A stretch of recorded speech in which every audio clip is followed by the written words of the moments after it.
Hey everyone, we have another very long episode today. 1990's been kind of a taxing year so far, with Dragon Quest IV, Power Blazer, Crystallis, Ninja Gaiden 2, and now Final Fantasy III. However, things are gonna chill out a little bit after this, which is a good thing, since Final Fantasy III nearly killed me. We also have some total garbage from Bandai, and another Imagineering game. Also, the first entry in a long-running tactical RPG series. Alright, let's get started.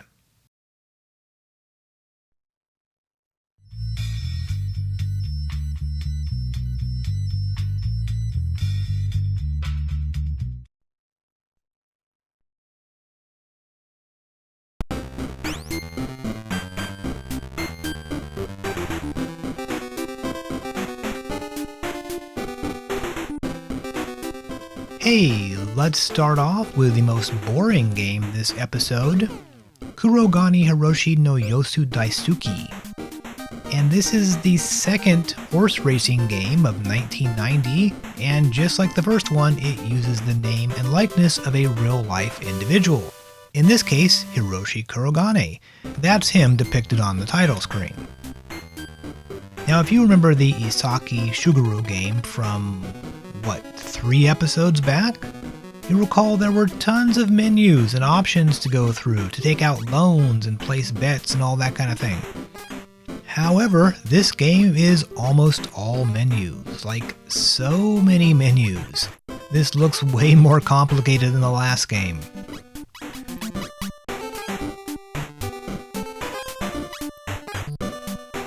Hiroshi Kurogane is actually a manga artist, and not one that probably many people outside of Japan will be familiar with. He seems like a reasonably well-respected artist who works in a humorous style, sometimes in historical settings, so his stuff is pretty different from the horny teenagers and sci-fi or fantasy settings that are popular among Western manga fans. He was apparently a good friend of Koichi Sugiyama, and was also a gambling addict, which explains the horse racing connection. Apparently he put down a lot of money on horse racing. So, as I mentioned earlier, lots of menus. I was watching a playthrough of this, and the guy literally spent 20 minutes in the menus before the first horse race started. So you gotta do a lot of optimization on your horses or whatever. I mean, look at this, geez, I gotta name all these horses? Anyway, once you've gotten your horse stats all fixed or whatever, you can actually start racing. And here's the funny thing, just like the last horse racing game, it's not exactly visually striking, it's functional, and it does also play the William Tell Overture during the race.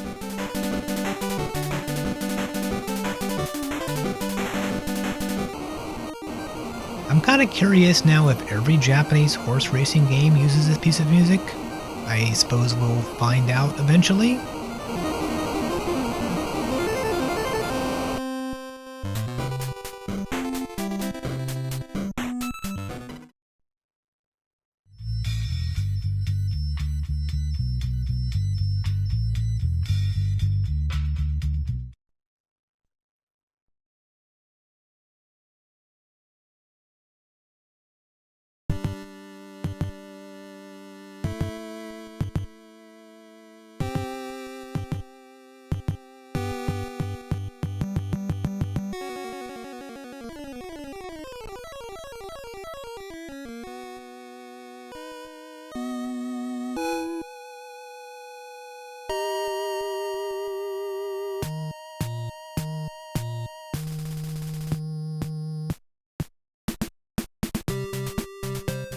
Also released on April 20th, we have Fire Emblem, the first game in a beloved tactical JRPG series. Well, it's a beloved series now. Back in 1990, this game was not considered to be that hot. The Fire Emblem series was definitely a grower, not a shower. Over the years, it gained a strong following not only in Japan, but surprisingly, in the US. This, of course, was never released for the NES in the US, but there is a pretty slick translation patch, so we're going to check that version out. The opening intro goes through the various classes and such that are available in the game, and these are very much rooted in traditional Western fantasy. You have paladins, various types of knights, multiple kinds of archers, priests, clerics, the whole 9 yards. The look and feel of this game is very much a medieval Western fantasy setting.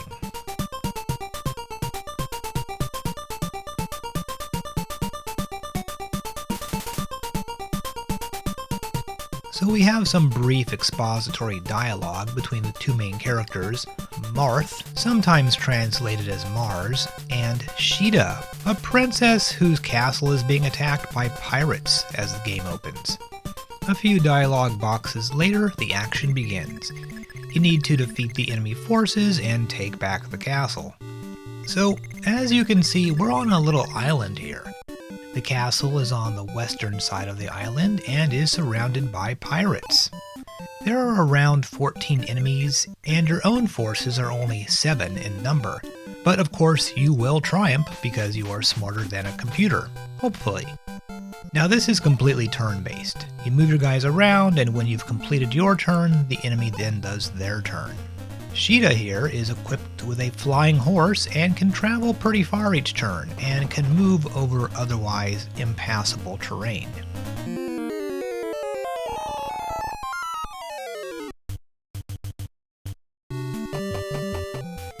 Once you engage an enemy, we go to the combat screen, which is completely automated. You and the enemy each get a turn, though the attacking player often gets to attack twice, depending on the weapon, I think, and as well as their agility stat.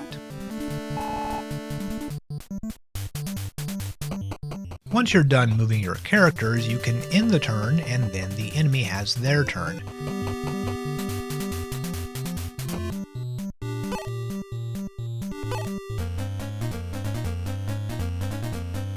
Aside from fighting, you can do other things, like visit the houses that are scattered around the land and get some hints.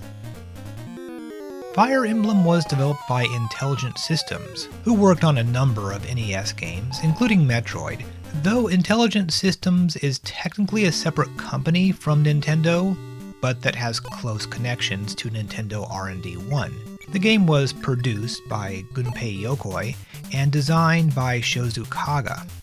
Intelligent Systems also produced Advanced Wars, an earlier military tactics game which we covered back in Chrontendo 34. Oh yeah, and this dude, he just gives you 10,000 gold. That seems like a lot of money, but you'll notice that the enemies don't drop money when you kill them, just experience points. Now, what do you need money for? Well, mostly weapons. You see, years before Breath of the Wild and Dark Souls, Fire Emblem had breakable weapons. Specifically weapons that have a limited number of times they can be used. And you can actually see how many uses are left, just by looking at the weapon stats.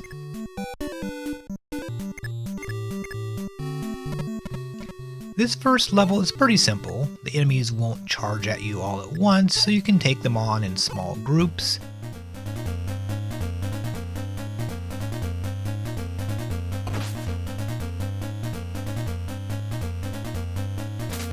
One thing that bugs me, these guys are supposed to be pirates, but on the world map, they look sort of like Ironman for some reason.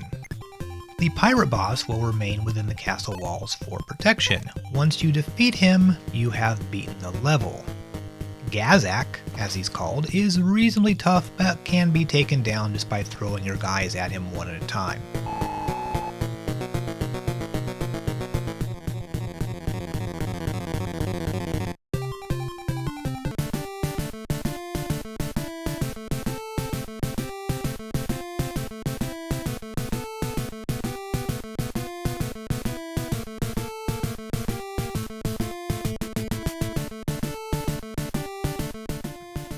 Now, as soon as you enter the castle, the king gives you a little speech, and you can save your game. Like many strategy or tactics games, this is divided into smaller episodes or scenarios or whatever. Some levels will give you new characters, like Aguma here. There's a total of 25 levels, with the last one involving a huge castle that you have to fight your way through. I looked up a complete playthrough of this and it was about 22 hours long, so it's a pretty damn long game. Now you do get a few totally badass dudes in your party in this level. Doga is a tankish character in heavy armor who can just wreck some dudes.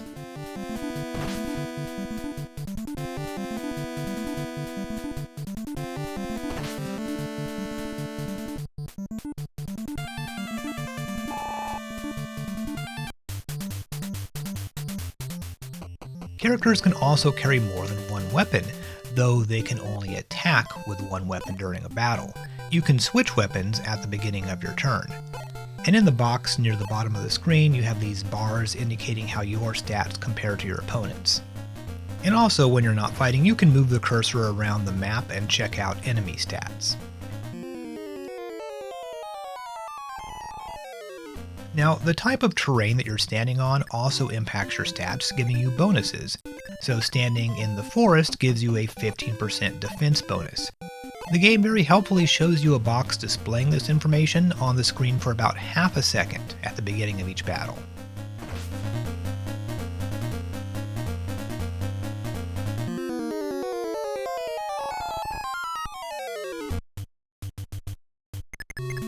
Also, in some levels, you can recruit certain characters. These guys will all have names, unlike the generic bad guys, and a certain character will need to talk to them in order to get them to switch sides.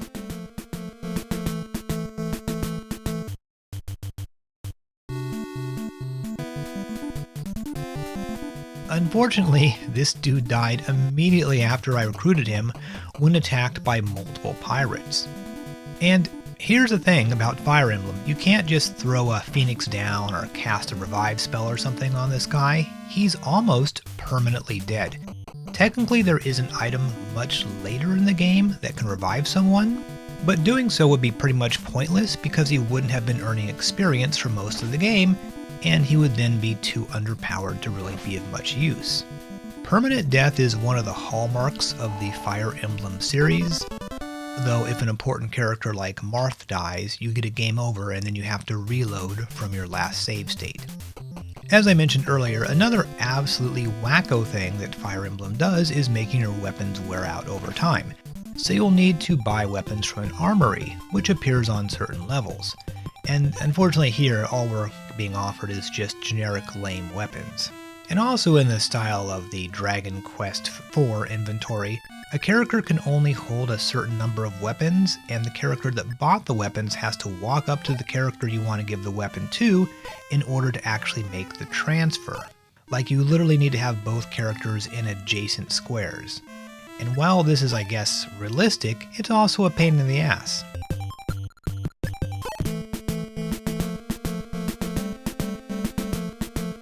Here's another dude that you can recruit if Sheeta talks to him, though he looks like an absolute wiener.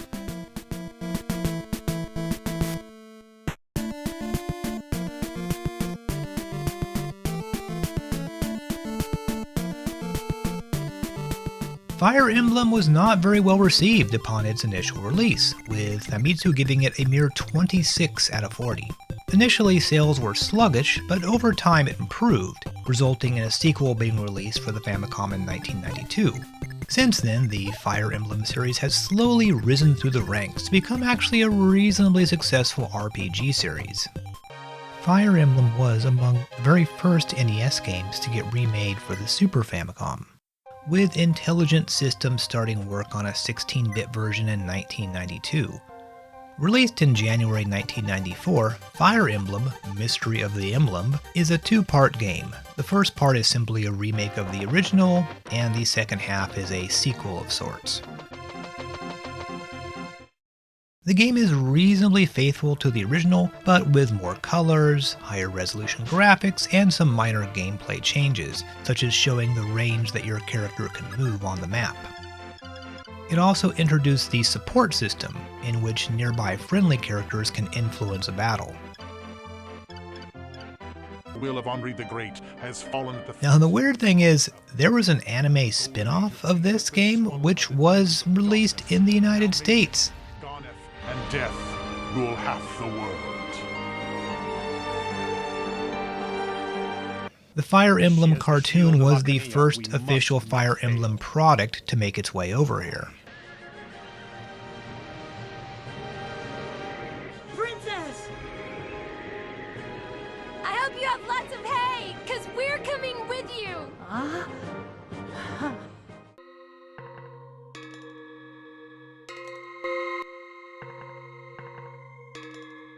This was followed in 1996 by the oddball Genealogy of a Holy War, which wasn't even originally conceived as a Fire Emblem game.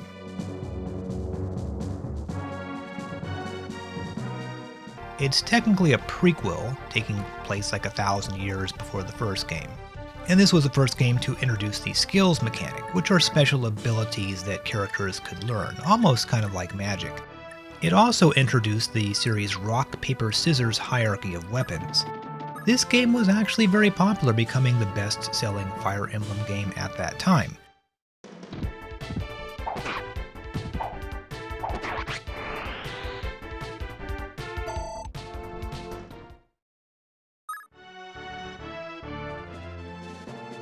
The sequel, Fire Emblem Thracia 776, was not so lucky, selling only around 100,000 copies, probably due to being released very late into the Super Famicom's lifespan.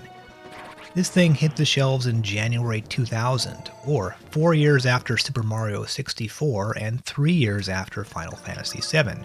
That said, today it is a fan favorite and was critically well received at the time. Famitsu gave it a 35 out of 40.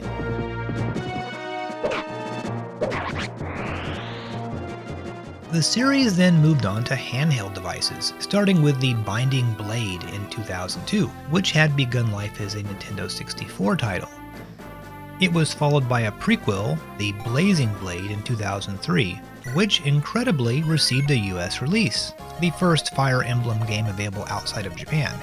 The US release was clearly due to the success of Advance Wars for the Game Boy Advance, which was also developed by Intelligent Systems. Despite being released one day before the World Trade Center attack, Advance Wars was a critical and popular hit in the US. Now by this time, the Fire Emblem series offered a pretty smooth experience, with tutorials, fancy battle animations, the whole 9 yards.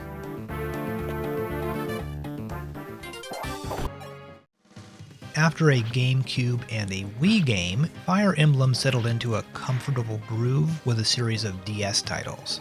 First up was Shadow Dragon, the second remake of the original game, done in a style resembling the Game Boy Advance games. Unlike the original, Shadow Dragon kinda eases you in slowly with a long opening tutorial level and lots of dialogue explaining what's going on.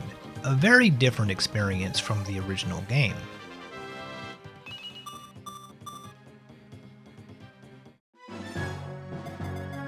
After this, there were DS remakes of Fire Emblem Gaiden and the second part of the Mystery of Emblem.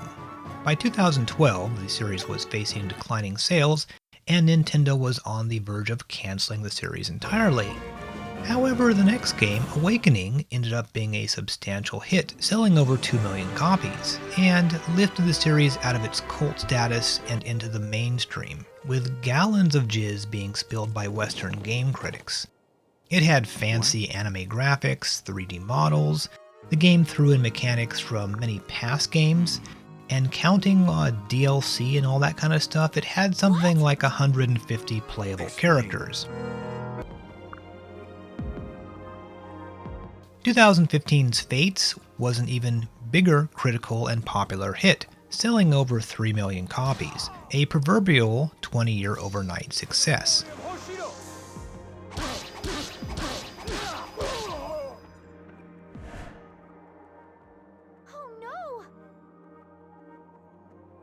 It was followed by Three Houses for the Switch in 2019.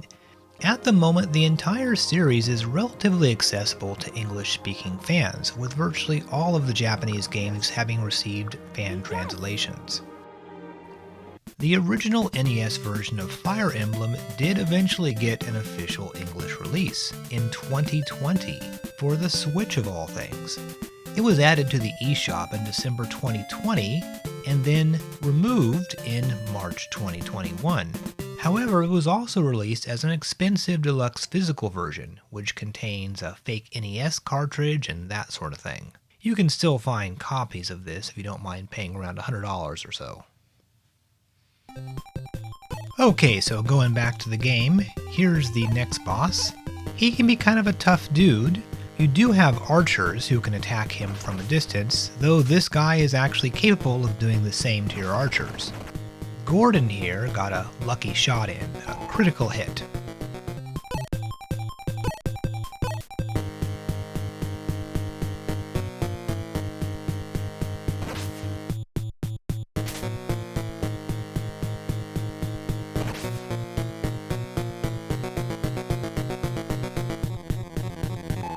Sometimes enemies will drop weapons as well.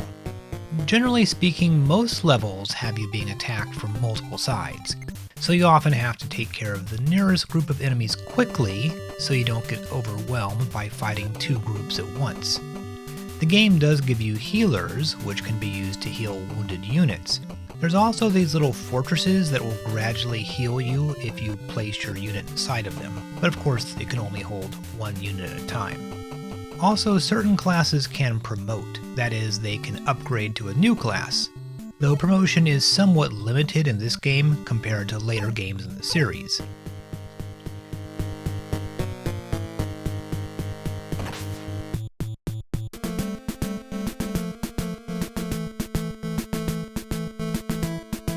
Okay, here's another little bit where Sheeta can recruit someone.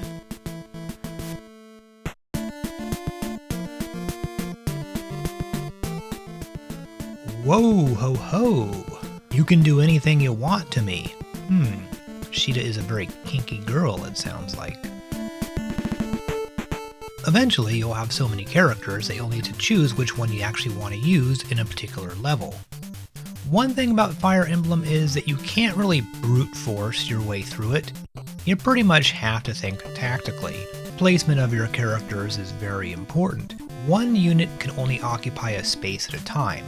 There's no stacking of units, like there are in many computer strategy games.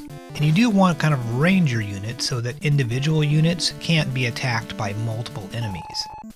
Now, I didn't get too far into the game because, quite frankly, I am not normally very good at these kind of tactical games. I'm not really a tactical thinker. I tend to play impulsively in video games, and this will just get you killed in Fire Emblem. Unlike Civilization or something where you can just create more units if you get massacred. And while this is probably not anyone's favorite tactical RPG, Fire Emblem's eventual success inspired the likes of Final Fantasy Tactics and Tactics Ogre. If you're curious about the series, you might be better served by starting off with one of the Super Famicom or DS games.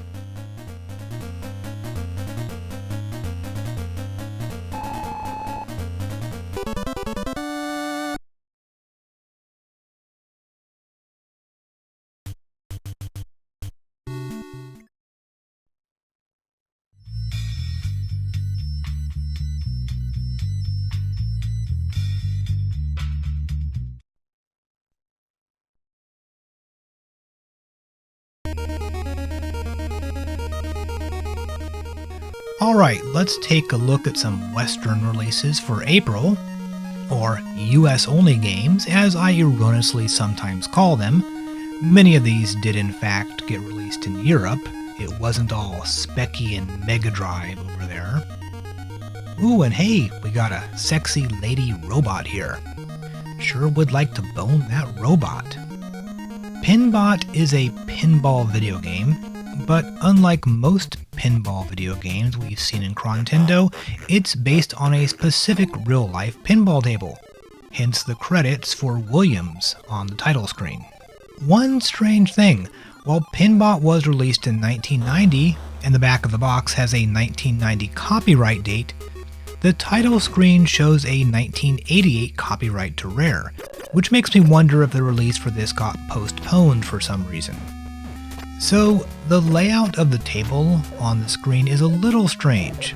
The table is too long to fit vertically, thus the camera will pan upwards when the ball is in the upper part of the table. But you presumably will not want to lose sight of your flippers while playing this, so the screen is actually sliced in two, and only the upper portion pans up. The lower section of the table is always visible. This is a pretty unusual solution that I don't think we've seen before, and it's made more visually legible by the fact that Rare drew the table in perspective, so you can easily see where the split is. As I mentioned, this is based on a real table. In fact, a very well-known Williams pinball table from 1986, which was really ambitious for its time. It has a number of speech samples and something of a plot. Your object was to travel from planet to planet. The visor thing can be activated and will open up when you activate certain lights. Rare's recreation of Pinbot is reasonably accurate, though a number of alterations were made. You can definitely tell this is a Rare game because of the little effects they throw in, like here on the Game Over screen when you enter in your initials for the high score. They took the time to add in like an animated cursor which changes perspective as it spins around. And this is like Rare in a nutshell. It always feels like their true passion is creating clever graphical effects rather than, making a fun game. But Pinbot is actually pretty decent. There's quite a lot of stuff going on. As mentioned earlier, you travel from planet to planet, starting with Pluto and ending with the Sun. There's like a little galaxy on the table that shows you where you currently are. You can actually get 2 balls in play simultaneously.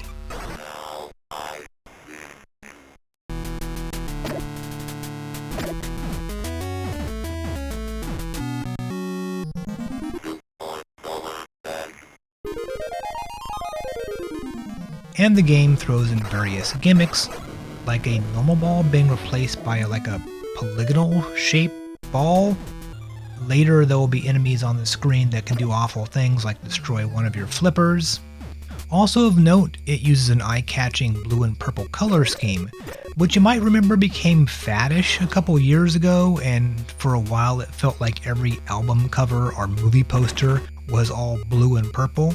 So you might get some unintentional mid to late 2010 vibes from Pinbot. Overall, not a bad pinball game, and if you like video game pinball for some reason, you'll probably like this, I guess.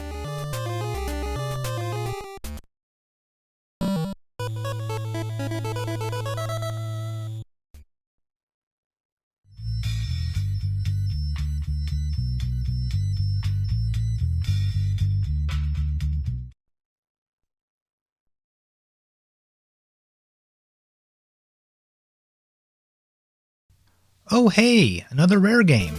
The rate at which Rare pumps these things out is astonishing. Not a bad music track from David Wise, what there is of it at least. For some reason you can only play with 1 or 2 players, despite there being a total of 4 contestants, and it appears that host Mark Summers did not allow his likeness to be used for this thing. The weird thing is, though, that the host is wearing a polo shirt rather than the tie and jacket that Summers wore. Yeah, I definitely want a different character. Ditch this geek. Okay, this dude looks cool. The other team looked like total dorks. Now, there are various sorts of challenges in this game, and they mostly suck, but this one is extremely unfair.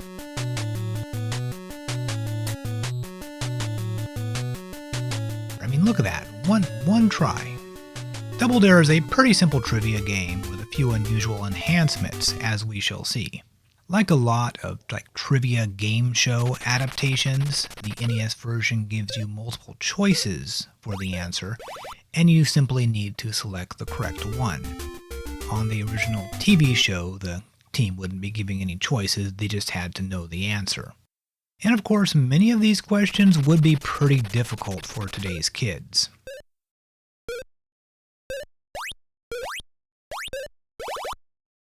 Now, the game's big gimmick is that instead of answering the question, you can pass it back to the other team using the dare option, which doubles the stake.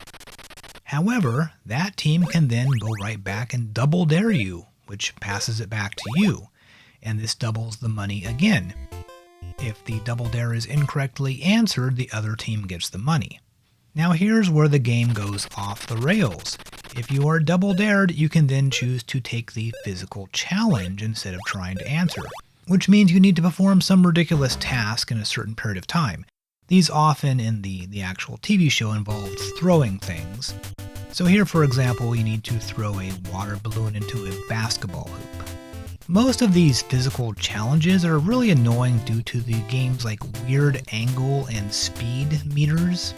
I never really could get the hang of using these things.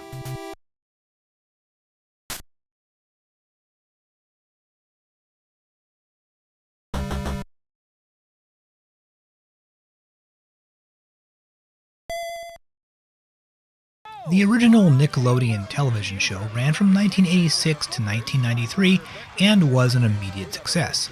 Aside from the trivia questions and physical challenges, the show also had an obstacle course in which contestants had to make their way through a number of wet and slippery environments. As time went by, the show became increasingly messy, presumably inspired by the popularity of the green slime from You Can't Do That on Television. In 1993, it was rebranded as, I kid you not, Super Sloppy Double Dare, and turned into a virtual orgy of goo and liquids. The scatological implication of the show was magnified by the fact that the set used square tiled walls and floors, which made it resemble a bathroom. It's almost Cronenbergian in its sliminess.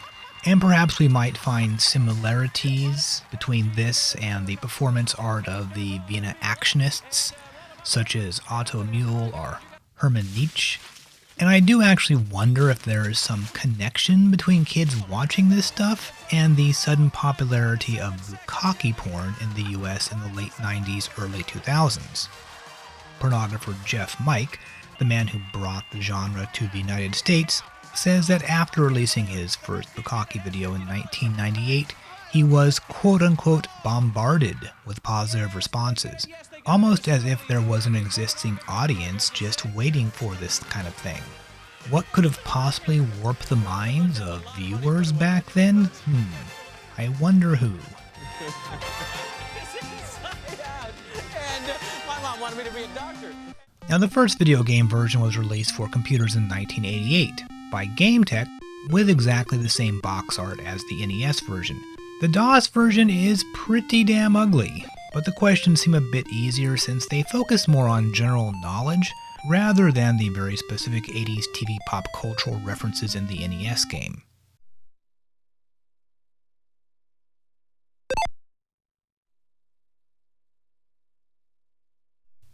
Obviously, the graphics and music are much nicer in the NES version, but the game still kinda stinks.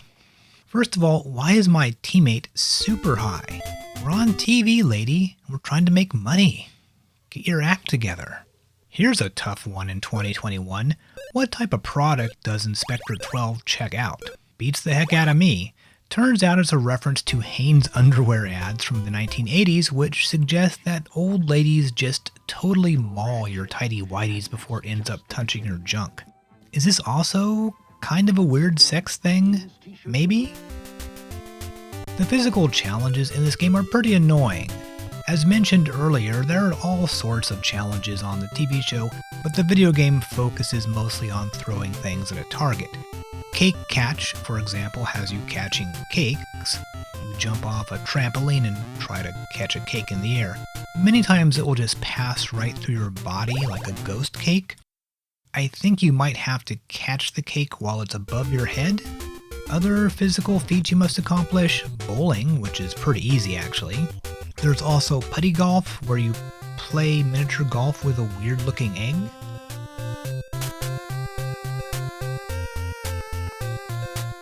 And ring toss, which is totally messed up.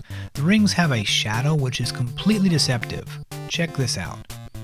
You can see the ring in the air above the U in the Double Dare logo. The shadow looks very close to the back wall. It looks like the ring is going to miss you by a mile, but it lands perfectly on your head. And then this next ring looks much closer, but just totally misses you. Rare, you really screwed this one up.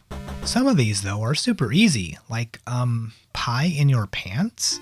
In which, well, they aren't even trying to hide the sexual connotations here.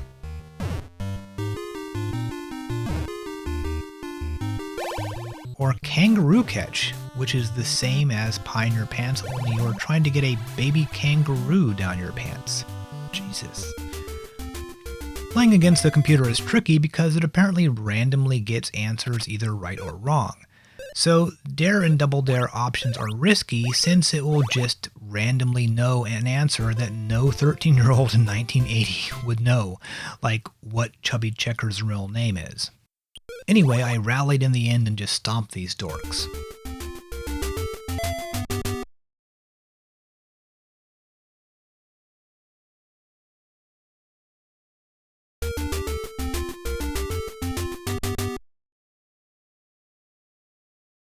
After the game, you get the obstacle course, and naturally, Rare makes this really weird. You move by rapidly hitting the D-pad, alternating between left and right. I mean, this causes you to move to the right. And just using the D-pad like this just feels really wrong. I can't think of any other game off the top of my head that does this.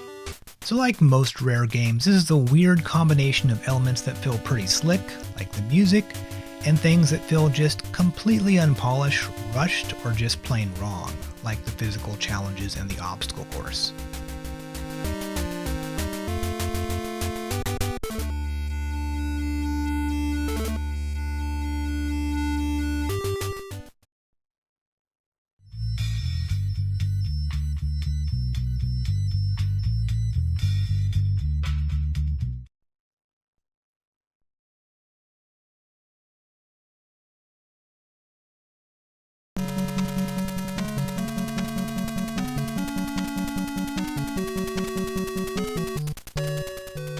Oh boy, here we go. A classic kusoge game. A premier example of a game designed to rip off kids. Or at least rip off their parents. Dynowars, the destruction of Spondylus? The name feels exactly like some long-forgotten toy line or Saturday morning cartoon show. But no, this is in fact a completely original property, courtesy of Bandai. And, based on the packaging, it looks promising. A dude in space armor shooting a cyborg dinosaur? That's pretty badass. And look at the back. Giant computerized dinosaurs? The deranged Dr. Brainius? Forbidden robotic experiments on human subjects? Cybosaurus must be unleashed? The screenshots make it look kinda like Metroid. Well, forget all that. Dynowars is the most basic and repetitive entry imaginable in the walk to the right and kill stuff genre of video game. And I hope you like this room because you'll be seeing it a lot. Right off the bat, you'll realize that the platforming is not great. You go through several rooms of this. Most rooms have either a few of these flying things, or a stationary laser cannon or two, and there are also going to be some platforms over a pit. Because most enemies are in the air, you'll need to jump while firing in order to hit them. After a few screens, you'll come to this robot dinosaur, and we get this one cool shot of it powering up.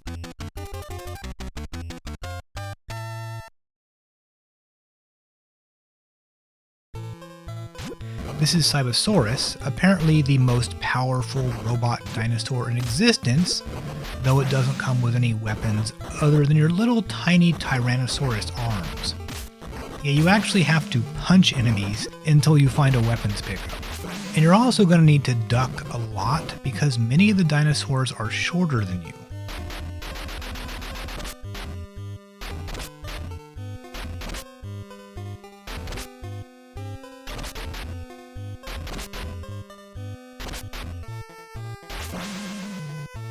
Okay, so here we found a weapon. There are 4 weapons in this game, and they are all very boring. This one just shoots a projectile, and this one is worse. It shoots a rocket-powered fist that moves in a rectangle and then returns to you. It functions, I guess, essentially like the first weapon, but with a slower rate of fire. Also worth noting, there are bottomless pits and enemies can push you into them, which will instantly kill you, of course. You have infinite continues as far as I can tell, but you do have to start the entire level over whenever you die. At the end of each level you have a boss of sorts. One weird thing about these fights, the bosses tend to move pretty slowly, but often when you hit them with a laser or something, they will briefly speed up for a second. This might be a glitch, I'm not really sure. Also, the boss will always drop something, but I have no idea what it is and the manual does not seem to mention it.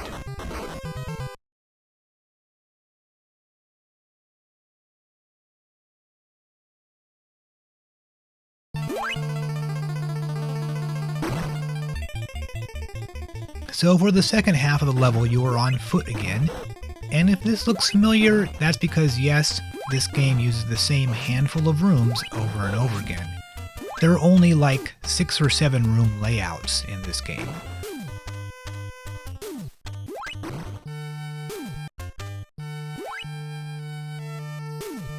Finally you reach the boss room, and this Metroid looking thing shoots at you, and you just shoot it back.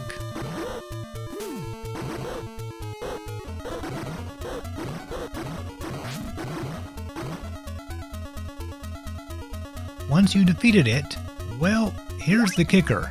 You then have to walk back through the rooms that you just cleared. There's no enemies, but you'll have to jump across all these pits again, and in the event that you fall into a pit, you will have to start this section over and then re-kill the boss thing.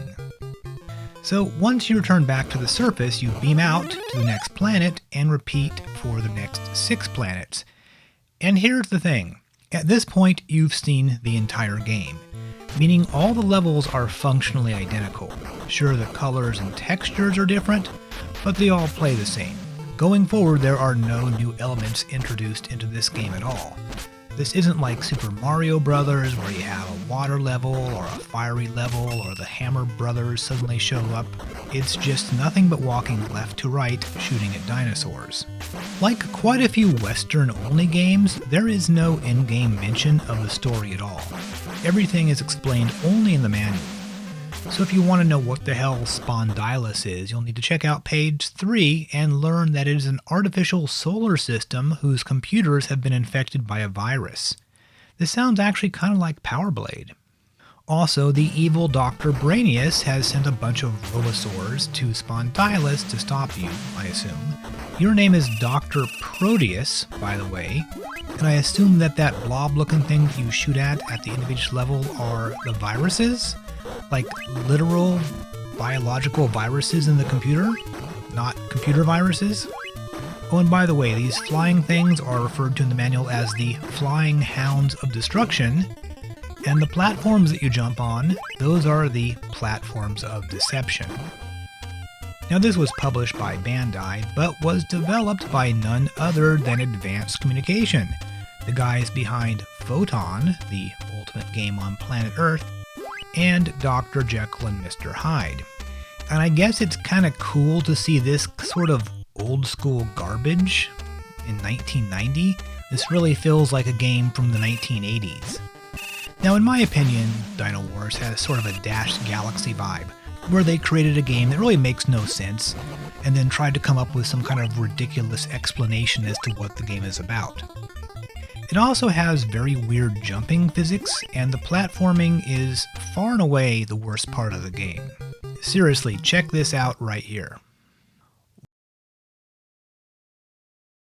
One thing that bugs me on a purely philosophical level is the utter waste of screen space. In the dinosaur levels, all the action happens in the bottom third of the screen. All of the space above this is not used at all. Even the flying enemies don't really enter this space, which gives the game a really archaic feel to it. Even Super Mario Bros. Back in 1985 had figured out ways to use the upper 2/3 of the screen, as have later games such as Castlevania, Ninja Gaiden, Contra, but here the majority of the screen real estate is completely wasted in the dinosaur sections. Another problem is weapons pickups. They all look kind of the same, and you can't tell what they're supposed to represent when you see them.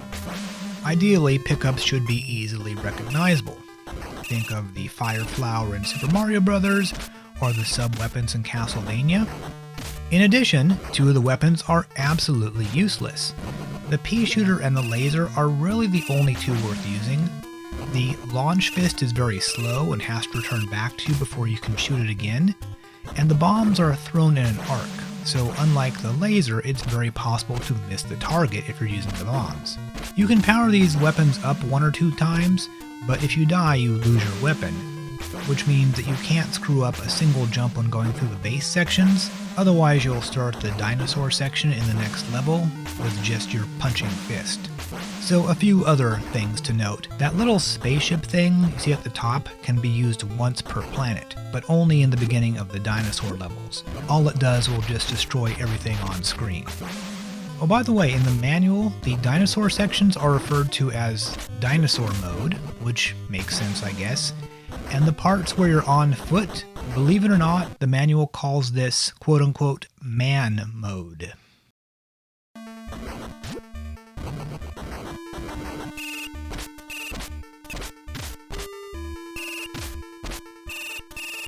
So, level 7 is the final level. After completing the dinosaur section, you once again make your way through several rooms of bottomless pits, and enemies that you can only hit by jumping up in the air. One thing that's a little funny, the enemies that fly around over the pits can drop like a health or shield refill, but you can't pick them up because they just fall into the pit and disappear. As for the final boss, it's just the same virus thing exactly as in the last 6 levels. Once again, you just jump up in the air and shoot him, but the game's not over yet. Even on the last level, you need to go back through the previous rooms, jump over all the pits again, and if you fail to make a jump, you will have to play through this entire section again. Dynowars is not officially beaten until you go all the way back and jump into your Cybosaurus, and then use the teleporter platform.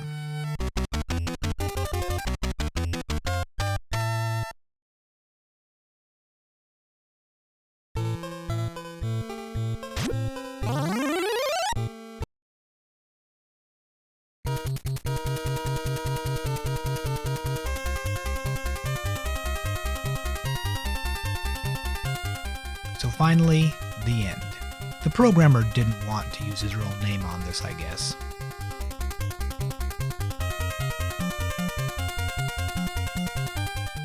And this last screen here is just like twisting in the knife. So definitely one of the least enjoyable and most frustrating games I've played recently, due not only to every aspect of Dynowars just sucking, but also due to the extreme repetitiveness of the game. You essentially play the same level 7 times in a row. But you know, little kids love repetitive stuff, so I'm sure a lot of people have nostalgic feelings for this game. But if you try playing this for the first time as an adult, you will absolutely hate it.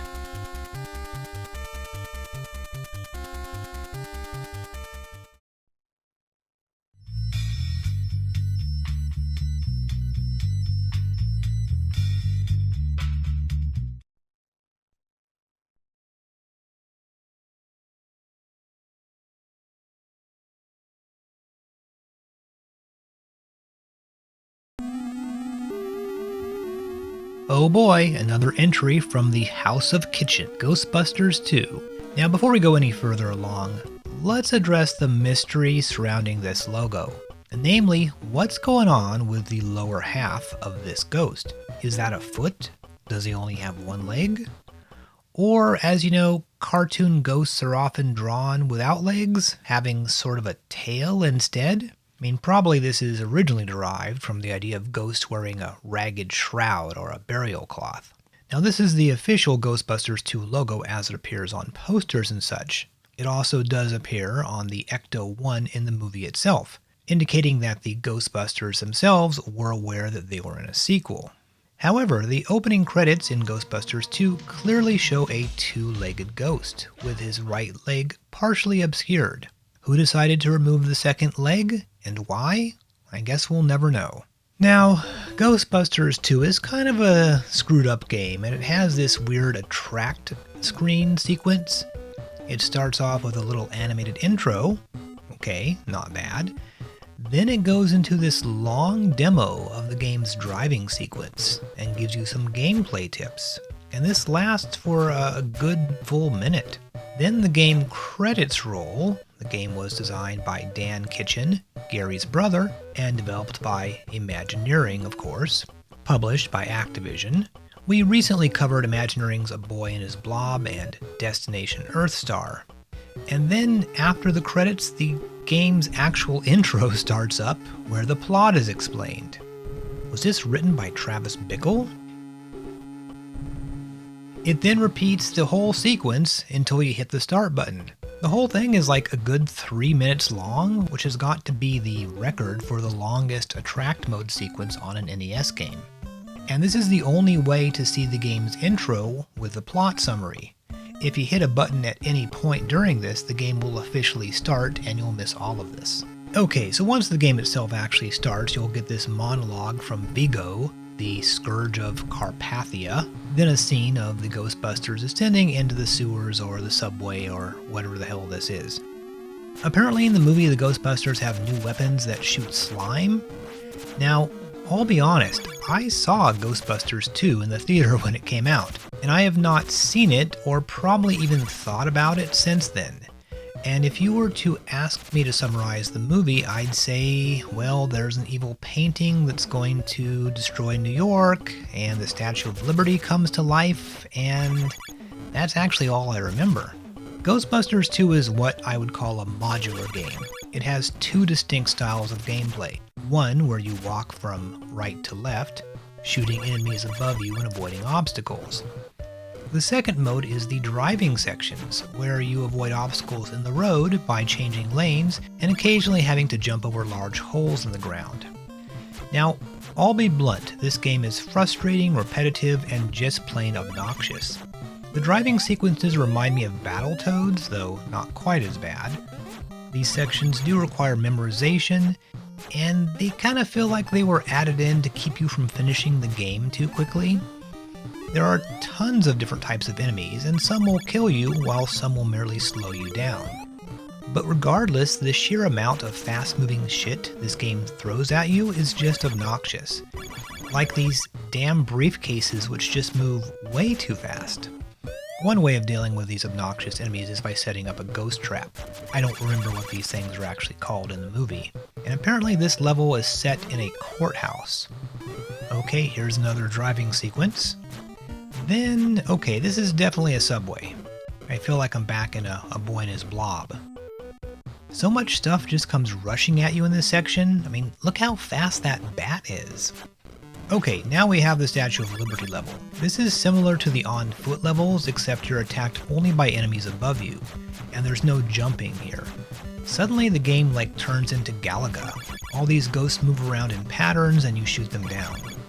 One thing that's just bizarre about this level is how it starts off with these relatively aggressive enemies who will just constantly swoop down and attack you, which leads to pretty much unavoidable deaths. And then there's much mellower sections where they just fly overhead and it's more like a shooting gallery. Also, in most levels, when you shoot enemies, they explode into a little tiny bloody explosion, but here the enemies shrink into a little gray wisp and vanish. It's a tiny detail, but it shows just how inconsistent the design of everything is in this game. It feels like 3 different games were designed, then separately just cobbled together to make one long game. Someone, maybe Frank Cifaldi, said these games from companies like Imagineering feel like they came from a universe where Nintendo and Super Mario Bros. Didn't exist, and the game playstyles just continued to evolve from the Atari 2600. Now, the movie got a huge promotional push.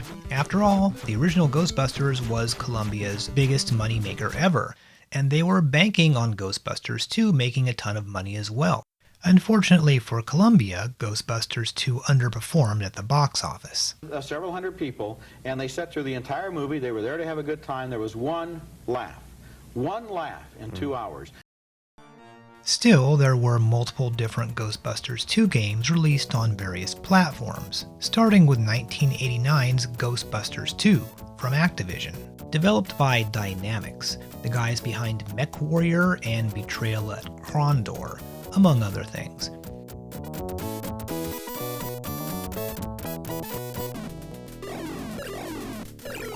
This was much more faithful to the film and seemed more interested in accurately representing scenes in the movie.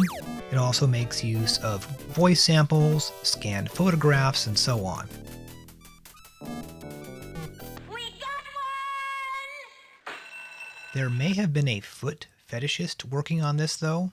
I mean, this is definitely a very interesting way to depict the Statue of Liberty scene. Also, notice the NES controller here. Though in the movie itself, instead of having a regular NES controller, it was a NES Advantage that appeared. Kind of weird that the DOS game shows a regular NES controller and the NES version doesn't. In October 1990, a game called Ghostbusters II was released in Japan for the Game Boy. It had the exact same box art image as the NES game, but was a completely different game. It was developed by HAL and featured chibi versions of the Ghostbusters walking through various movie locations and busting ghosts. Activision later released this in the US. Also, we have the confusingly named New Ghostbusters 2, released by HAL in Japan in December 1990. This is just an expanded version of the Game Boy title, with 6 levels instead of 3.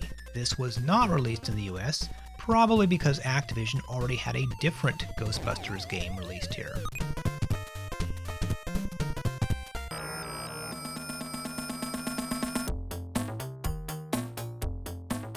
And finally, Sega put out their own Ghostbusters game on the Genesis, which doesn't appear to be based on any specific Ghostbusters property. But this is all still clearly part of the Ghostbusters marketing blitz of 1989 and 1990.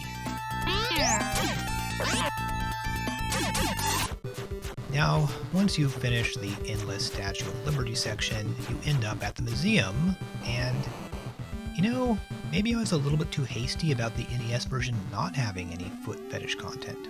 Okay, so another on-foot section, this time through the museum, and once again all sorts of annoying crap is flying around. I should point out this game's rather generous system for getting extra lives. Every 20 Ghostbusters logos that you collect, you'll get an extra life. And in the second half of the game, there's like a lot of these things, especially in the Statue of Liberty section. In the on-foot section, you can also suck them up by setting ghost traps. So really, you can rack up quite a few extra lives if you actively try to collect these things. I have no idea if this is something that's actually taken from the movie, but for the very final level, each of the 4 Ghostbusters has to go through the museum level one at a time. So essentially you have to play this level 4 times in a row. And I assumed that Double Dare would be the only video game where I'd have to bring up Bukkake. However, well, here we are. Yep, the end. No final boss fight, that's it. That was also, I guess, kind of the case for Destination Earthstar. Once you knocked out the last enemy base, the game was just over, rather anticlimactically, no pun intended. Alright, let's proceed to something completely different.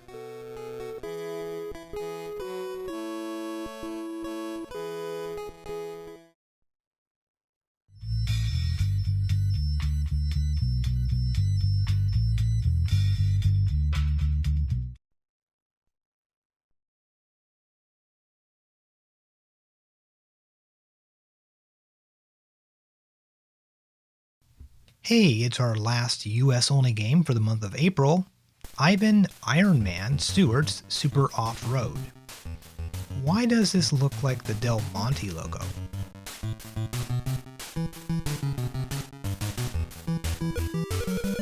Published by TradeWest and developed by, take a wild guess, Rare, their 3rd game this episode. And this game is just full of smoking hot chicks in swimsuits. You get to choose the country you represent. Also note the Leland logos on this screen.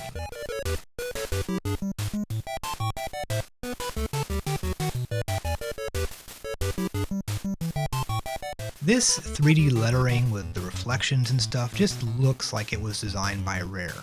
It didn't appear in the original arcade game. So this is a racing game in the style of Atari's Sprint game series. We covered Super Sprint several episodes ago. You drive around a little track which is sort of awkwardly designed to fit a rectangular arcade cabinet or TV screen. The gimmick is that the track is full of bumps, inclined surfaces, and rocks, simulating the rough terrain of off-road racing. So your truck bounces around while you're driving. You can go over the obstacles like rocks, but it will slow you down.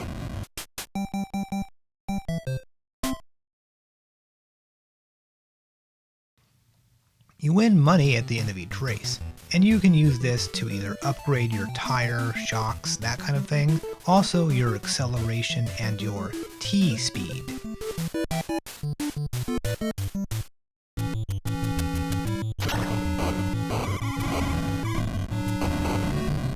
Now, Ironman, Stewart, was a real person, an off-road race driver who racked up an impressive series of trophies from the 70s through the 90s in competitions like the Baja 500. In 1989, Leland released Super Off-Road as an arcade game, one of those big 3-player cabinets. This portrait of Stewart is way more flattering than the one in the NES game, and this also lists Stewart's various racing accomplishments. The arcade game uses these big blue pools of water, something which is completely missing from the NES version. Also, the swimsuit models show off a bit more skin. The whole arcade game is obviously a lot more pleasing to the eye, and this was successful enough to get ported to pretty much every computer system. Sensitive viewers might want to shield their eyes from this next image. Yes, this is the ZX Spectrum version. Ouch. Various sequels have trickled out over the years. The Super Nintendo got a version, and the N64 had a 3D version. There were cell phone ports, so this game actually had a pretty long lifespan. Due to the color limitations, I guess, the NES version didn't have any pools of water, but it did have the option for 4 players, as the rather ugly box cover points out. I mean, the Drew Stuzan-esque painting is fine, but damn, there's a lot of text boxes and logos crammed on this thing. I suppose the strategy for winning this thing is to use the nitro strategically. You have several tanks of nitro, which gives you a sudden burst of speed. In the upper middle area of the screen it shows the number of tanks that you have, and you can buy more, or even better, pick up tanks for free on the racetrack. You can also pick up extra money sometimes. Not a bad game, I guess. It's just one of those things that were apparently much more entertaining back in the day.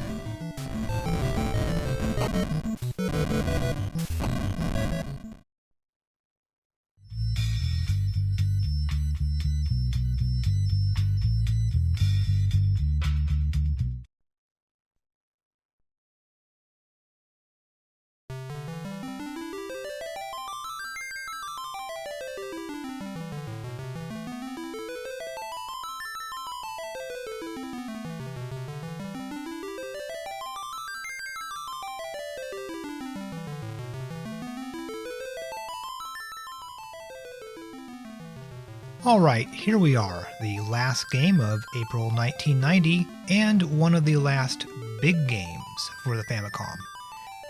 I mean, we'll still have Mega Man 3, and Chip and Dale, and Dr. Mario coming up, and there are plenty of cult classics like Gimmick or Little Samson, not to mention Western-only releases like Star Tropics. But for the most part, the Marios, the Zeldas, the Castlevanias, and the Dragon Quest and the Final Fantasies, all that stuff is moving to the Super Famicom, which, as I will remind you, is a mere 6 months away from where we are this episode. Final Fantasy III was of course not originally released in the US, but has been unofficially translated several times over the last couple decades. I'm using the Chaos Rush patch from 2019. Final Fantasy III returns somewhat to the style of the first game. Rather than having predefined characters in your party as you did in Final Fantasy II, you choose 4 party members from several classes, and you need to give them names and so on. It also brings back various concepts from Final Fantasy I, such as crystals, the 4 warriors of light, and so on, but it does add one very significant change in the mechanics. The story begins in media res, with 4 orphans falling down a hole and landing in a cave. The first thing you need to do is give these little shits some names. Then you start looking for an exit.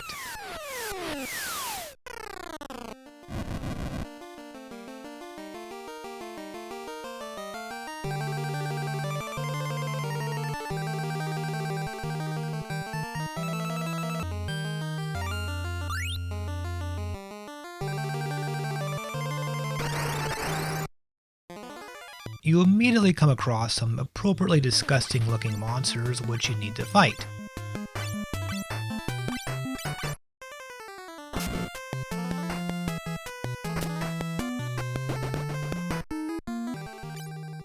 And you'll then find some potions and a shield. This came out a little over 2 months after Dragon Quest IV, but the two games could not be more different. For example, Dragon Quest IV begins with a cutscene laying out the plot. You then begin the game by exploring the castle, buying equipment, traveling to a nearby village, climbing down a well, then exploring a cave, and finally reaching the first boss.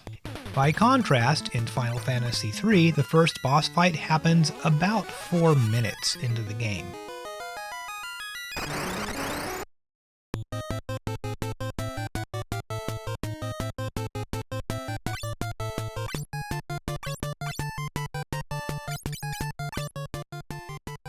Luckily, you will have found in a previous room an item which casts a powerful wind spell, which allows you to take down this giant turtle relatively easily.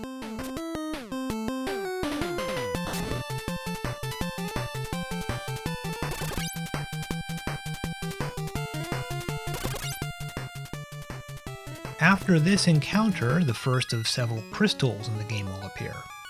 Final Fantasy just loves crystals, especially talking crystals.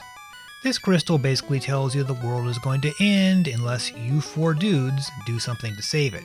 Though, quite frankly, the crystal is pretty vague about what exactly you're supposed to do, and then we cut to the opening credits and theme music.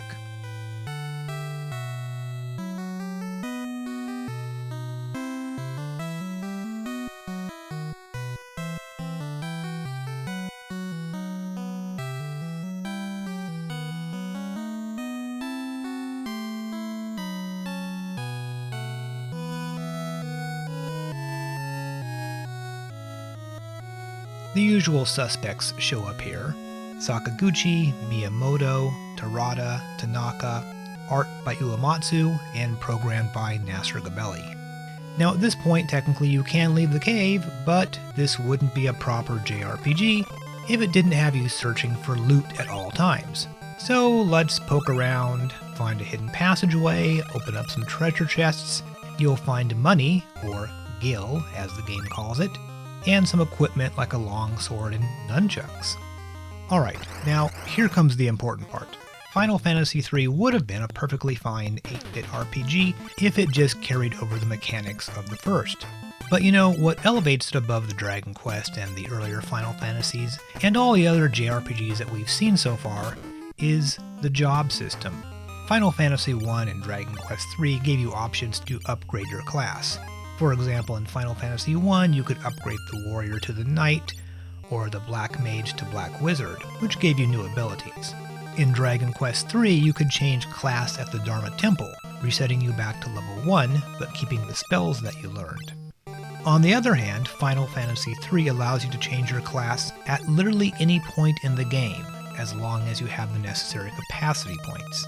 New jobs are made available throughout the game by each of the 4 crystals. So at this point, the Wind Crystal has given us the first 5 basic jobs: Fighter, Monk, White Wizard, Black Wizard, and Red Wizard. Winning battles gives both experience points and capacity points. Capacity points are what you spend when you want to change class.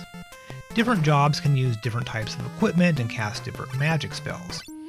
By the way, your default job at the very beginning is the Onion Knight, which is the absolute worst job, so probably the first thing you want to do here is switch to something better. Okay, so once you've got your party set up, you'll leave the cave and head back to your hometown and speak to the village elders, who tell you that you now have a huge responsibility to save the world and so on. And of course, since you also found some scratch in the cave, you can buy spells in the magic shop, as well as some additional armor and weapons. Spells and equipment can only be used by certain jobs. And while you don't actually lose magic spells by switching jobs, there are some jobs that can't use magic or can only use limited amounts of magic. So if you are a white wizard and you know the heal spell, and then you switch to a black wizard, you won't be able to cast heal until you switch back to a white wizard or another job that actually has the ability to cast that spell. You don't lose the spell per se, you just can't cast it when you're in certain jobs. So once you talk to everyone and root around in the grass looking for hidden items, you can head out. And there's a lot of hidden items in this game. I hit the jackpot here.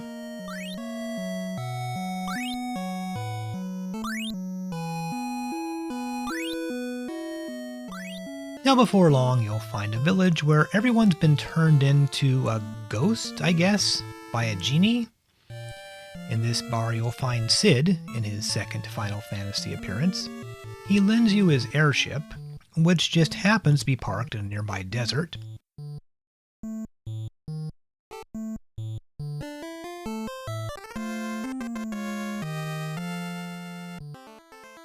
Once you board this thing, you're basically traveling in style. And this is just one of several airships that you get in this game. Final Fantasy loves airships like Dragon Quest loves wagons. Final Fantasy III opens up the world map to you bit by bit. Much of the game is about finding ways to get to previously inaccessible areas. So here, Sid's ship can't fly over the mountains and can't get past that giant rock, so you're pretty much boxed in. But you can get to this castle. As it turns out, everyone at the castle is also cursed by the genie. He gets around, and he's taken the princess to his cave.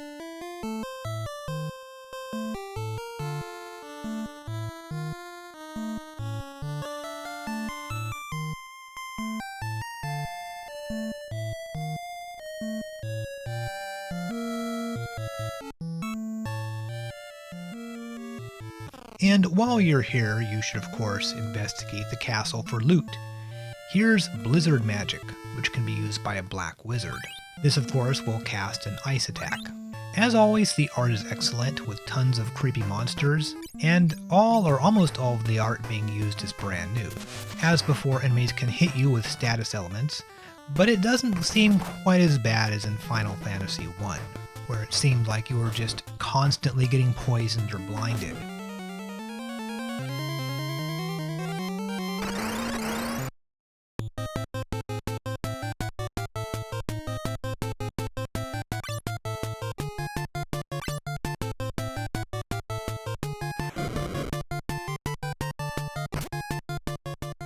The genie, or Jinn as his translation calls him, uses a bunch of magic attacks, but once you defeat him, Sarah seals him with a magic ring and the curse is lifted. As thanks for saving everyone, the king gives you a canoe, also found in Final Fantasy I, which allows you to travel in rivers.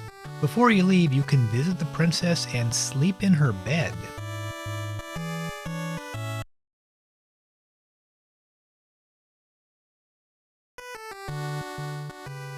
So after using Sid's airship to destroy the giant boulder block in your way, you can use the canoe to reach this mountain. In a bit straight out of Sinbad, Bahamut grabs you and puts you in his nest. Up to this point, Final Fantasy III felt like a standard RPG with its village, dungeon rhythm, but here things start to get a little bonkers. You'll meet Desh, or Dash as he's often called, who is suffering from memory loss. His sprite looks confusingly like the fighter sprite, but the Amano artwork is significantly different. We then get an impossible battle against Bahamut, who in Final Fantasy is a dragon instead of a sea creature. You need to run from the battle, and running in this game is not fun, since it fails almost all the time.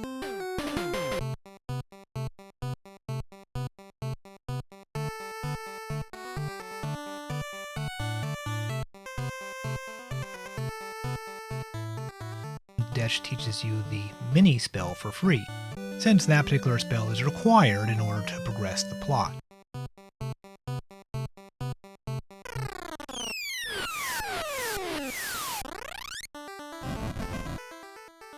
So you shrink down to mini size and enter the Gnome Village. The Gnome Village is hilarious because the shops and stuff are all full size, but the people are tiny. And look how freaking adorable you are. So you need to cure this guy, and he'll show you a secret passage, which is filled with monsters, but in mini form, your attack power drops to literally nothing. Thus, your best option is to run from every single battle. Final Fantasy III can be just a little sadistic, but one of the worst parts are the mini sections, and there are several of them in this game. I mean, on one hand, it's very clever.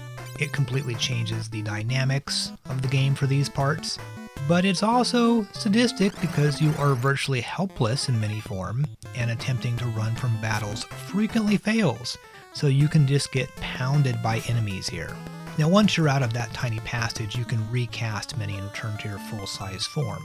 Turns out you've entered a pirate lair, though the game calls them Vikings, not pirates.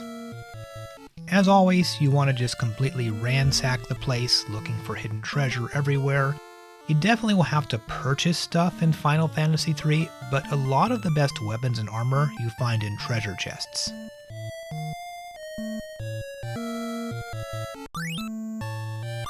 So I just found some pretty sick spells here, Thundara and Blizzara. That's how Final Fantasy spell naming conventions work. So fire, for example, goes from weakest to strongest as Fire, Fyra, and Fyraga. They just keep adding extra syllables onto the word. The pirates need to retrieve a stolen eye from a statue, which has been taken by a rat who's hiding in this temple. However, you need to shrink down to mini size to find him. And this part right here is kind of where the game just totally starts punching you in the nuts, since you have to run from monsters in this dungeon and then fight the rat boss in mini form. And then when you fight the rat boss, you can really only use magic or items because you have no attack power, you're stuck in mini form. And the game gave me a random encounter one step before the boss battle.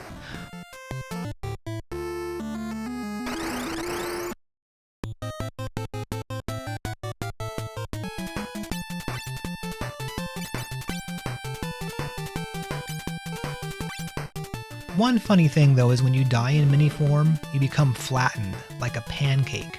This is just one of those details that makes Final Fantasy III so much fun. And the job system is actually kind of handy in this case, because you can change all your fighters to magic users for this part. And one very critical thing about Final Fantasy III is flexibility and not forgetting to actually use the job system.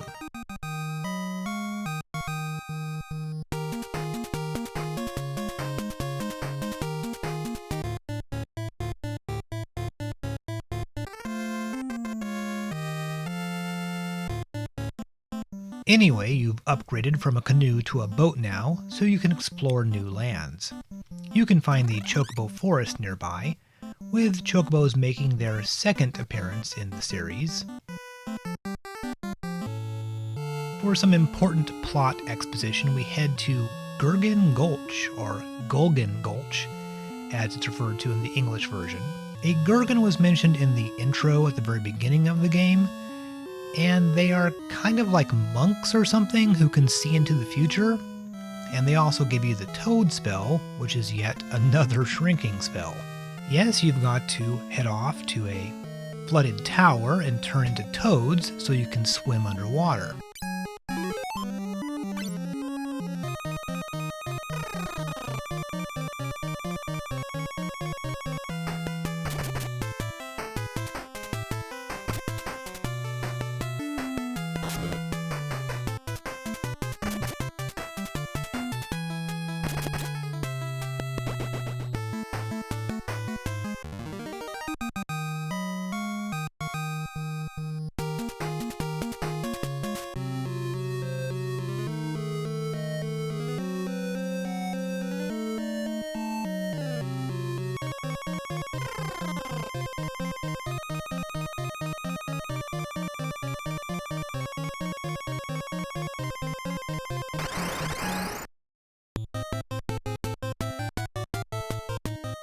On top of the tower, you'll encounter Medusa for some reason, JRPGs just love throwing in monsters from different cultures in a completely willy-nilly fashion.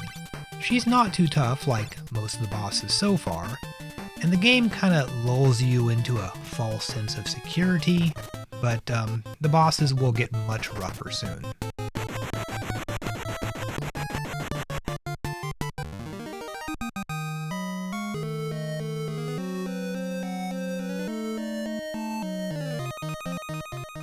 After she's dead, Desh's memory will suddenly return, and it turns out he's the guardian of this tower, and he overslept, so now it's going to blow up. He jumps into the furnace to fix it, and so the tower will not fail and cause the continent to fall out of the sky. Yeah, so apparently the whole world that you've been exploring is on a floating landmass. Anyway, Desh is yet another character death in what's becoming sort of like a Final Fantasy tradition in this point. You might recall that a whole bunch of dudes died in Final Fantasy II.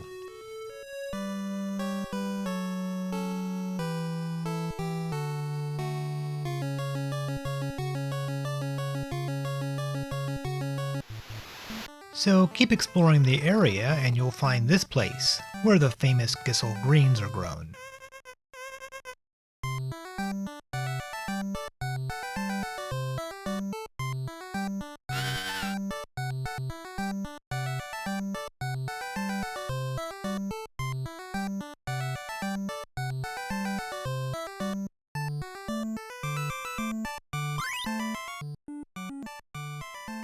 One thing you have to do here, this dude sells magic keys. Buy about 10 of them because you'll need them way later in the game, and you won't have to worry about having a thief in the party to open locked doors. And speaking of thieves, you can sneak behind this poor old dude and steal the contents of his treasure chest.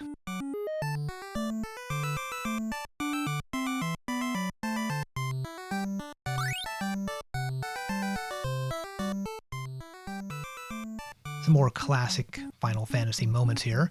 This lady will dance, and you can also play the piano.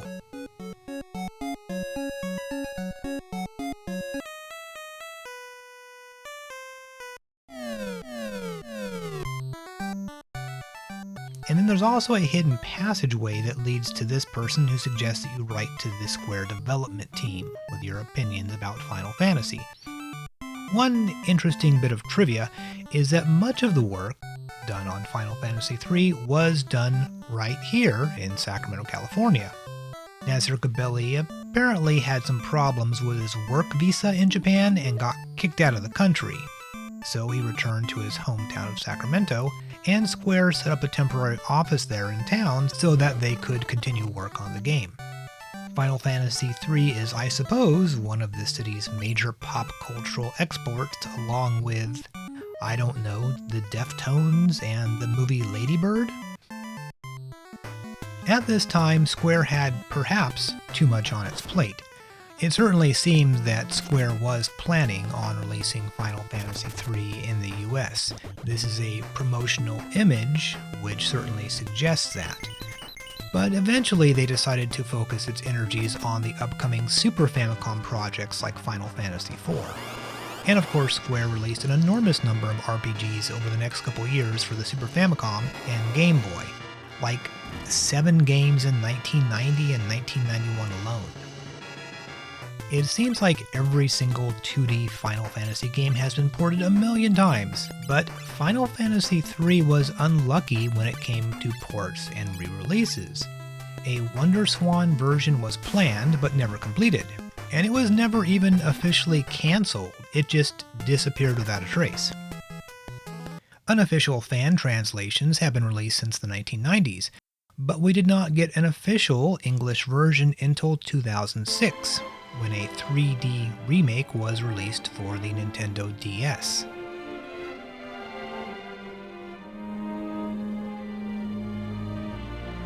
Great, so now we finally get to see exactly what the characters look like. Instead of fat babies running around in their underoos, they all have like these boy band haircuts. In many ways, this game is pretty faithful to the original, however there are a lot of significant changes. In modern day era JRPGs, you can't just start the game with a full party. You have to introduce the characters one by one and get their backstory and everything. So here you actually play through the first dungeon with a single character. It feels like the encounter rate is quite a bit higher, but as before, the boss fight with the giant turtle is made possible with a couple Antarctic winds.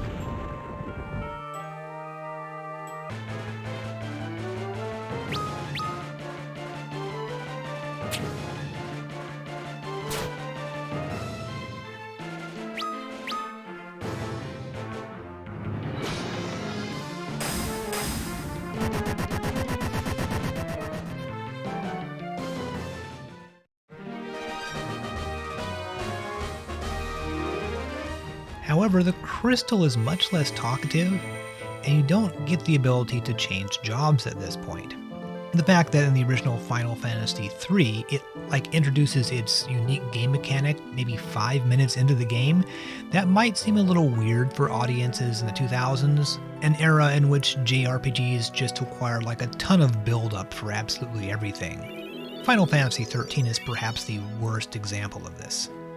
A lot of the minor details are the same, however, the placement of secrets and items, for example.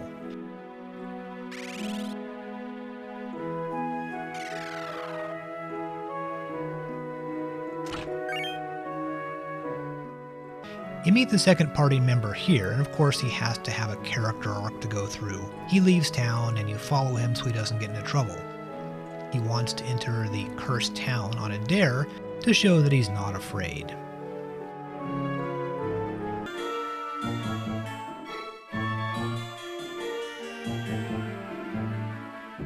And apparently you need to grind more in this game because I got instantly wasted when I encountered the first enemy entering the genie's cave. And over the years, this version got ported many times to things like cell phones, the PSP, the Oh Yeah, as I believe it's pronounced, the Oh Yeah, as well as just Microsoft Windows platforms. Finally, in the summer of 2021, Square released a port of the original done in the style of the Super Nintendo Final Fantasy games. So you can now easily play an official English 2D version of Final Fantasy III after about 30 years since the original release. Though it does offer some modern amenities for today's spoiled crybaby gamers, such as auto battles, a world map, and quote-unquote rebalancing. One of the biggest changes is that capacity points have been removed, so you can change jobs as much as you like. There's also new music that kind of sucks in my opinion, and a font that literally everyone hates. Alright, so after some more tromping through various dungeons, you will encounter the Salamander, the second boss who's holding a crystal hostage, I guess? Each of these 4 crystals unlock new jobs, so we get to power up now. We have Ranger, Knight, Thief, and Scholar. Ranger, which probably no one actually uses, attacks with bows, but then you have to buy expendable arrows to use as ammunition. Now Knight is a straight upgrade from the Fighter. This guy becomes a physical attack powerhouse. He looks like the Fighter, but he has a cool cape and headpiece.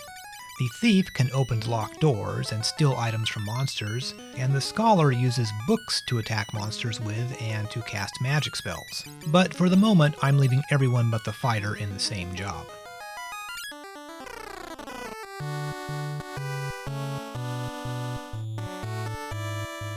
Now, in addition to gnomes in this game, there are also dwarves, who all say stuff like lolly-ho. When you retrieve their horn, they will give you a ton of treasure. Just be aware, a lot of armor and weapons are specific to certain jobs, so you'll find lots of loot that you just can't use and will end up selling. Now, one thing I detested about Dragon Quest IV was the inventory. Each character has a small number of slots, which get filled up very easily, and you will often have to juggle items around from character to character when you need to have an item transferred from one character to the other. It was perhaps the thing I hated most about Dragon Quest IV, the damned inventory system. Final Fantasy III solves this in 2 ways, or rather 3 ways. So, 1. You have a single shared inventory. Items are not held by individual characters. So if you have an unequipped weapon in the inventory, Any character capable of using that item can equip it. The weapon does not have to be placed in their inventory first. There are a total of 32 inventory spaces. But wait, you say, there are like 8 characters in Dragon Quest IV and they each had 8 spaces. That's twice as many as Final Fantasy III, right? True, but here's the thing. Equipped weapons don't take up inventory spaces in Final Fantasy III. When you're playing Dragon Quest IV, equipped items take up like half of each character's inventory. So there's a huge amount of space freed up by not having weapons take up inventory spaces. And finally, the big one, each of the 32 inventory spaces can hold 99 of any particular item. So 5 potions don't take up 5 spaces, it takes up 1. Thus, you can, in theory, have 99 potions. So you could carry a total of 3,188 items in Final Fantasy III if you include equipped armor and weapons. And furthermore, even if your inventory is full, you can still stash stuff into the Fat Chocobo, who makes his first appearance in this game.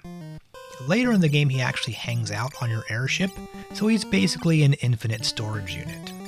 Okay, so going back to the plot here, this guy, Hein, who's a very fashionably dressed ghost sea captain, and he's a little tough. He's very difficult to hit with physical attacks, and he's only vulnerable to one type of magic attack, which will change every turn. And this is like the one time where having a scholar in the party comes in handy, since he can scan Hein and tell you what his current vulnerability is. After this, the game will throw a big switcheroo at you. So once you get this special part for the ship, Sid will turn it into a combination ship/airship. And at this point you can get on the airship, fly into the clouds, and leave the floating island and enter the real world. You don't have a world map in this game, but you do have a sight spell which shows you your immediate surroundings.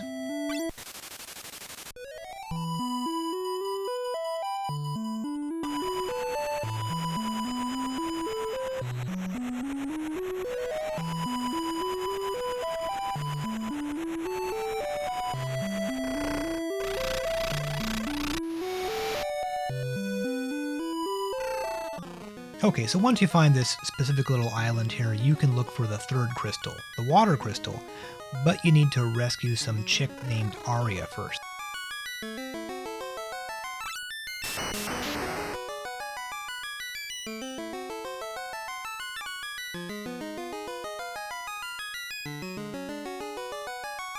And yeah, we have another dramatic death here.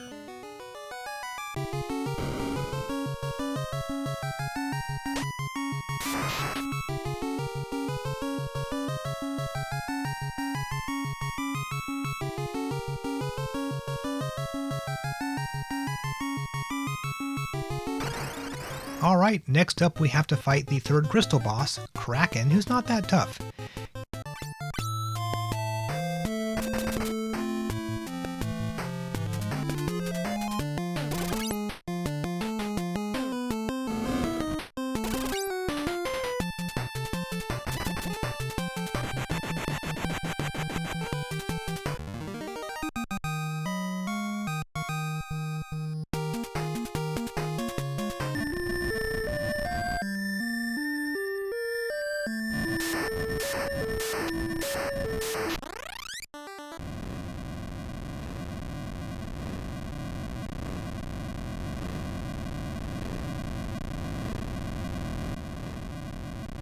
Killing him causes like a big earthquake to happen, and you wake up in an inn 3 days later.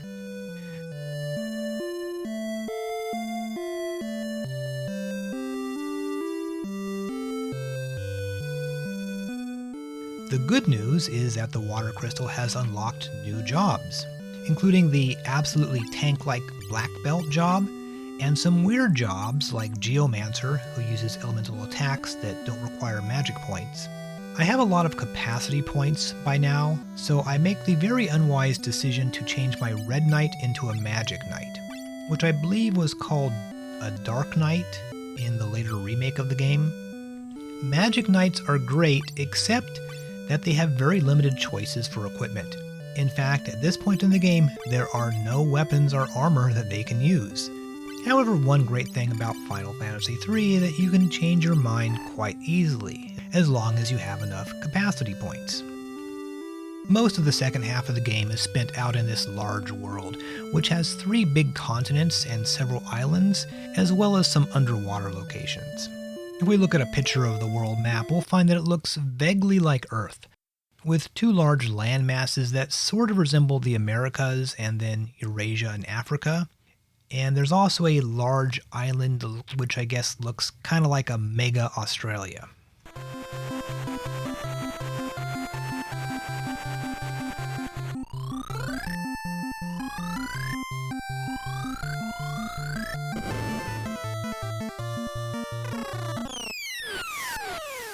After your airship is shot down, you end up here.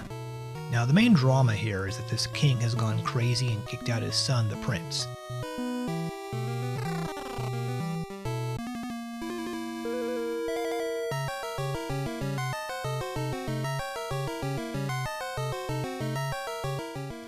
First, you need to rescue the prince from these golden knights.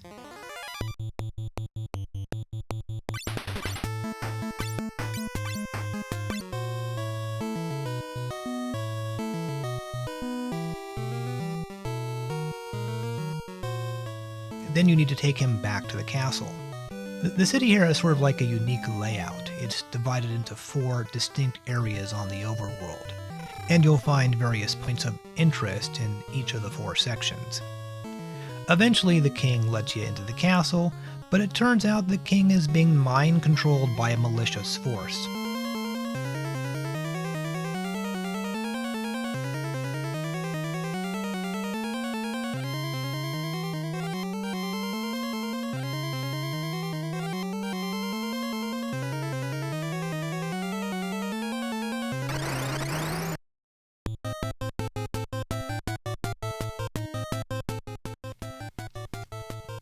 The boss battles up to this have not been too tricky, but Garuda will absolutely wreck you if you don't handle the fight correctly.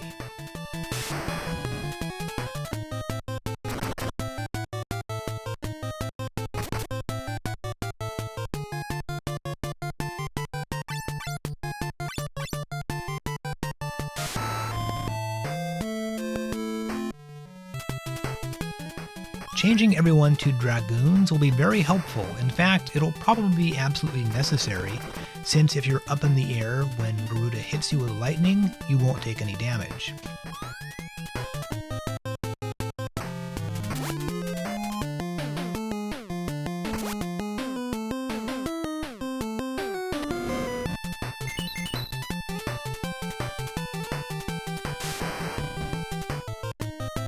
But there's still definitely an element of luck here.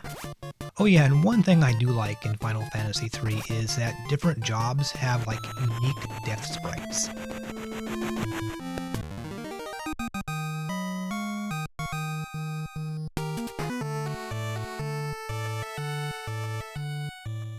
After defeating Garuda, the prince is restored to the throne and life returns to normal in the city. And oh yeah, these nerds build you a brand new airship. You will get various upgrades to the ship later, allowing it to go underwater and fly over certain mountains.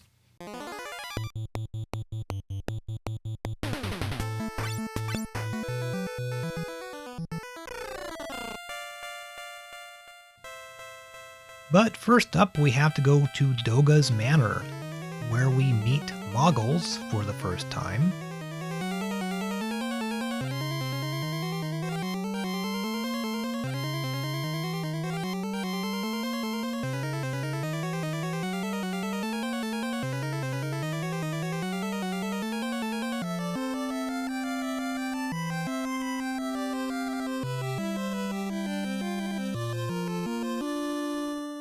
Doga joins your party, and you are again forced to use the mini-spell to travel through a mouse hole in an utterly hateful journey to some kind of underground cave.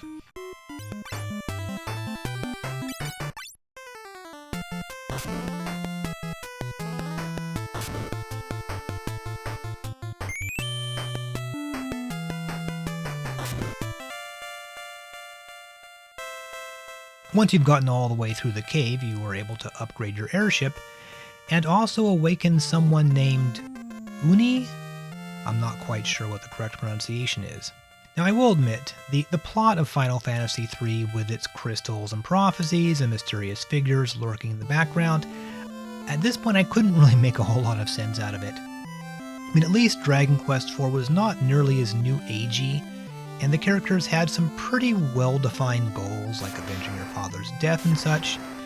In Final Fantasy III, the story just seems kind of like a series of contrivances to keep you going from one place to the other. That's not necessarily a bad thing, it's actually how a lot of JRPGs work, but compared to Dragon Quest IV, Final Fantasy III is much more focused on mechanics and player choice. Dragon Quest IV allows you to choose party members, but each character is ready-made and comes with a specific set of stats and magic. Final Fantasy III allows you to add and remove magic spells at your leisure. Magic spells are essentially equipable items, even though each job has limitations on whether you can cast white or black magic, or whether you can use magic at all. So I suppose you could say there's no right way to play Final Fantasy III. I mean, not all jobs are equal. I'm sure folks have played through it with unusual party combinations, but using a party of, say, 2 bards and 2 scholars would be very difficult. Also, since each job can only equip certain items, the game has many types of armor and weapons. Aside from regular swords, you also have knives and katanas. Magic users have rods, staves, books, and bells, and then various other jobs might require nunchucks, axes, bows, claws, hammers, spears, boomerangs, and oh yes, let's not forget harps. There are weapon shops, but the game is very generous with the loot. Many dungeons have tons of treasure chests containing weapons and armor, often very expensive armor. And there, of course, there's also many items that range from health and magic refills to those that inflict status ailments on enemies. In other words, there's just an astonishing amount of stuff in Final Fantasy III. Odin is another tough boss that is made easier by switching to dragoons. When defeated, he drops an item that will allow him to be summoned in battle. So we can add summons to the list of things introduced in Final Fantasy III that went on to become series mainstays.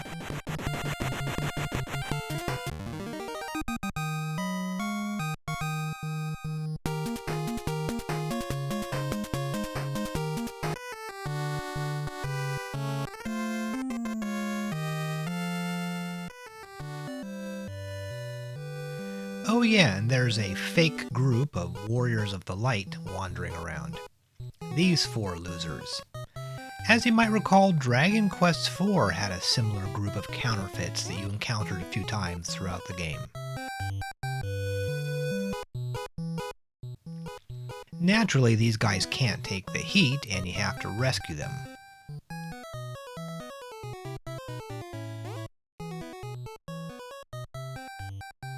Okay, so one of the overarching narratives in Final Fantasy III involves finding better and better airships.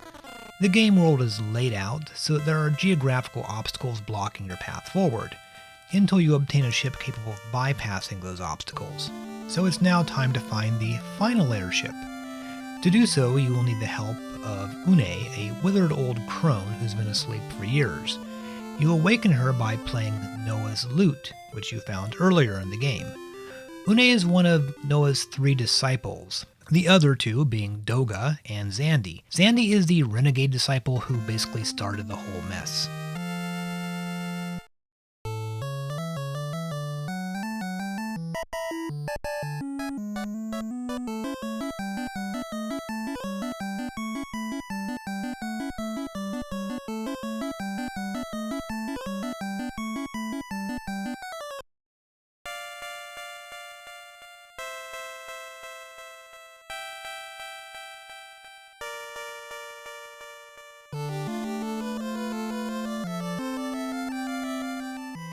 Incidentally, Uni gives you a Fire Fang, one of the 4 fangs in this game whose purpose will be revealed later.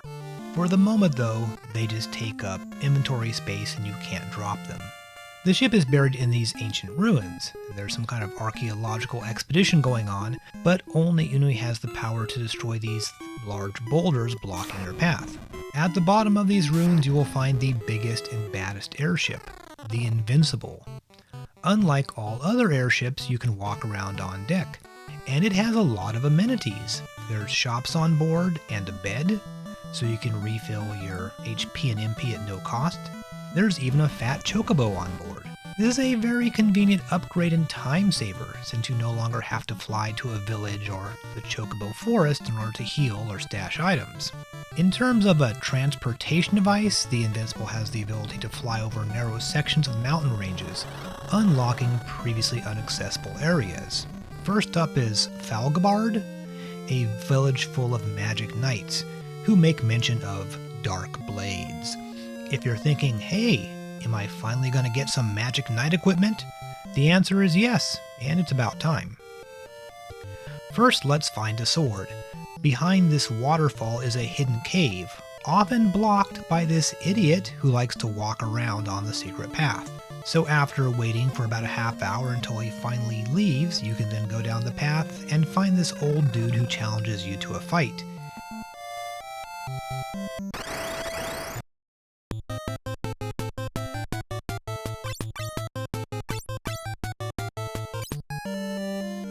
And then he gives you the sword when you defeat him. Magic knights wield katanas, the most powerful swords known to man. You can also buy some demon armor for your magic knight in the shops. The magic knight is a pretty great fighter who can also cast a few magic spells, and he'll be useful up to the final area of the game. Unfortunately, your joy will immediately turn to tears when you enter this next dungeon, because the monsters in this cave will split in two if you attack them with conventional physical weapons. Only magic spells, or the magic knight's weapons, can be used against them, so a regular knight or fighter is completely useless. Now I guess I could have changed the black belt dude to a black wizard, but that would mean buying new spells and armor for him, so I just sort of suffered through this dungeon. Your reward for getting through this cave is some powerful magic knight weapons and armor.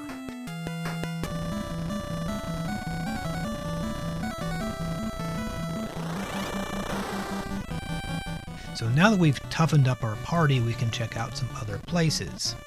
Now earlier in the game, back when you were on the floating continent, we may have noticed a lake with like a dark shape swimming in it. We can now fly over the mountains surrounding the lake and enter an underwater cave, where you encounter Leviathan, who will also, just like Odin, drop a summon spell when defeated.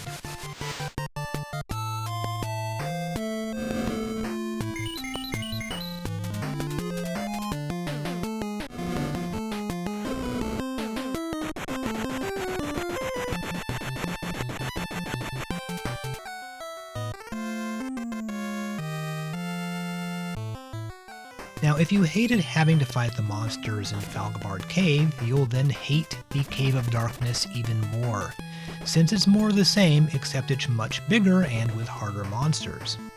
If you're smart enough, you can change to 2 Magic Knights, but I was too stubborn to do this.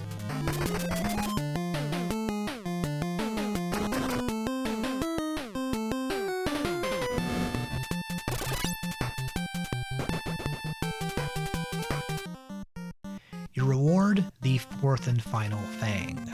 Okay, so what are these damn fangs that we have to carry around? Well, what they do, aside from taking up inventory space, is there's this valley which is guarded by some sort of defense system that looks like statues, which blocks you from passing through. Due to some sort of mechanism which I do not understand, each of the 4 fangs will destroy one of the barriers in the valley. I now have the 4th Fang, so I can take out the final barrier and reach the final area of the game.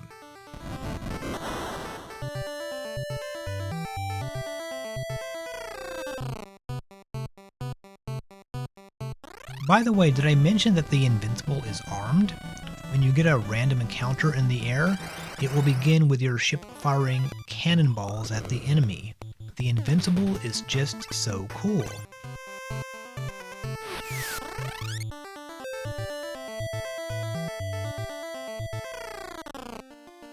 Entering the Ancient's Maze will immediately lead you to the fourth and final crystal, guarded by the Titan.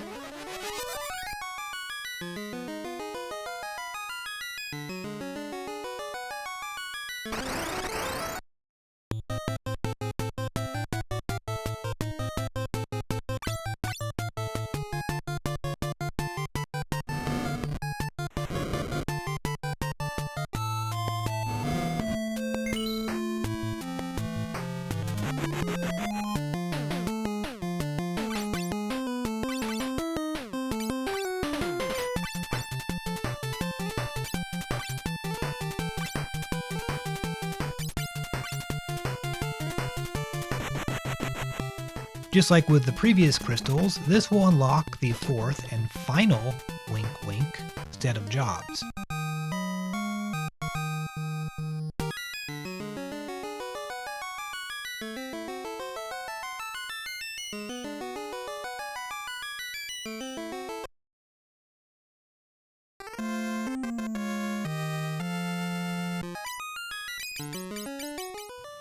Summoner is an upgraded evoker, and the Warlock and Shaman are updated black and white wizards. This translation, by the way, is based on the modern-day official Square translations, so instead it calls them Magus and Devout. So if you were using wizards in your party, there is absolutely no reason to not immediately upgrade to these two new jobs. And as a bonus, the Devout's outfit is hella cute.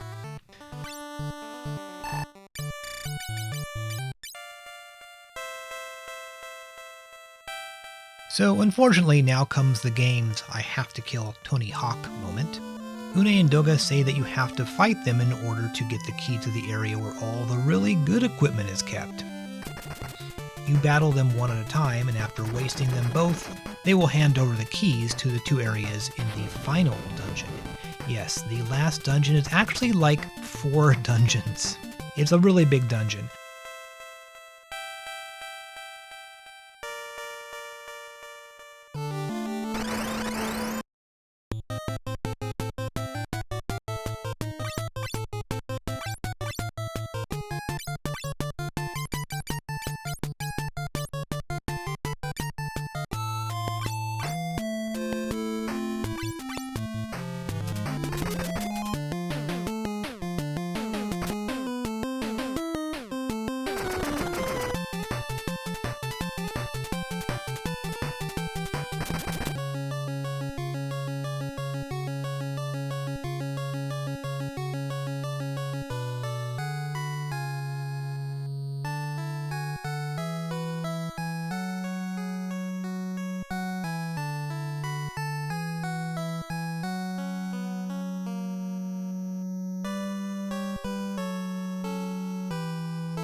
So before you get started, you need to get prepped. Make sure you have lots of high potions and various ailment curing items like eye drops to cure blindness, softs to cure petrification, though this translation calls them golden needles.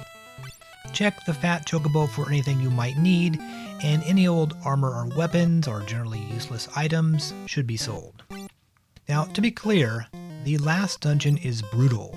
It is long, filled with many tough enemies, and a crap load of boss fights. There's like 11 bosses we're going to have to face in this dungeon. In the final world of Dragon Quest IV, there were like, I think 5 bosses total, and a couple of them barely even qualified as bosses. I guess this chick is not related to the dude from the Avengers movies? So once you get past the first part of the dungeon, you'll need to use the Eureka key to enter the Forbidden Land Eureka. And to me, this name is kind of silly sounding because our state's motto is Eureka, and we typically associate the word with the discovery of gold. And there's kind of a touristy little city named Eureka up in Humboldt County. That's where they grow all the weed. So the name doesn't have any connotations of mystery or danger to us here. There is a lot of loot though. Here's the game's first ribbon. It's guarded by a ninja, who are tougher than most of the enemies we've seen so far. This ribbon not only has pretty good defense stats, but also makes you immune to status ailments and offers resistance against elemental attacks. So it's the best helmet in the game, with one exception. There are 5 ribbons in the final dungeon, and they are all guarded by tough enemies. So as you go through the dungeons, you'll find lots of loot, including the strongest armor and weapons, such as the shuriken, which are one-use weapons which do a lot of damage. You'll definitely need to get a few of these, and I'm basically saving them all up for the final boss. Alright, so time for the Eureka boss rush. You can do them in any order. I'll do easiest to hardest. Amon is a very swank skeleton pirate, and he likes to blast the party with fire. He goes down easier than your mom after 2 Midori sours. I ended up not even using the weapon he dropped.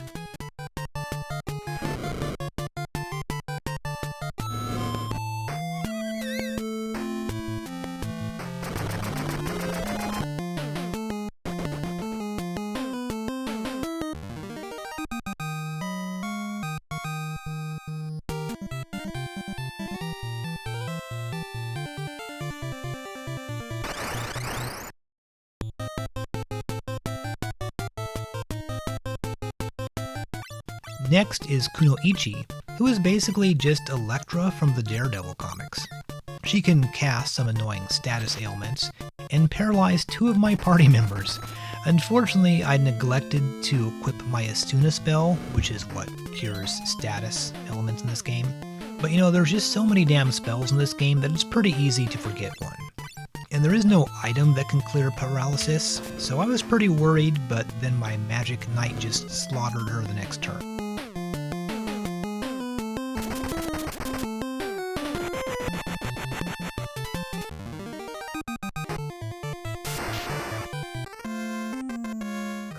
Your reward for defeating her is Masamune, the most powerful katana. It has an attack power of 160 versus 125 of the... So let's take a moment and examine some of the other jobs. The Viking is a pure physical attack character with good defense stats, who uses axes and hammers as weapons and can equip some of the strongest armor in the game. There's nothing wrong with him per se, but it just seems like the Karateka is better. Both the Karateka and the Viking are unlocked at the water crystal level. I mean, I guess you could go with a Viking and a Karateka as your physical damage guys instead of the knight, but it is kind of a strange choice. Now, the Thief is pretty much useless except in a few situations. He has an escape skill, which is kind of like the run command, only it succeeds more frequently. He can equip a boomerang, and can open locked doors if you don't have the magic keys, but generally not someone that you're going to use very often. The Bard is interesting. He sings to attack, and only has 2 weapons in the game, the Medora Harp and the Loki Harp. He has the ability to scare monsters, actually lowering their level, and also a cheer command, which basically buffs your party's physical attacks, and which can be stacked by using it over and over. Certain harps can inflict certain status effects on enemies. Overall, then, he's an interesting character, but sort of weird. Also very interesting is the Geomancer, who can cast environmental-based attacks. On just normal ground, he will use a Quake attack. In a desert, he'll use a Quicksand attack. In water, he'll do a Water Spout attack, and so on. The bad news is that sometimes his attacks will backfire and damage the party. It's a pretty weird job, actually. The Peter Pan looking dude is a ranger, also called a hunter, who uses ranged weapons, bows and arrows. The bad news is you have to keep buying him arrows. You use an arrow every time you attack. The good news is he'll eventually get a boomerang, and he can be placed in the back row with no negative effects in terms of the damage that he inflicts. Dragoons are cool for being able to jump and land on the enemy and do like a lot of damage, and they're basically a must-have for certain battles. We've already seen them, of course, being used in certain battles with bosses that do a lot of magic damage. Summoner and Evoker are similar. The Summoner is just an upgraded Evoker.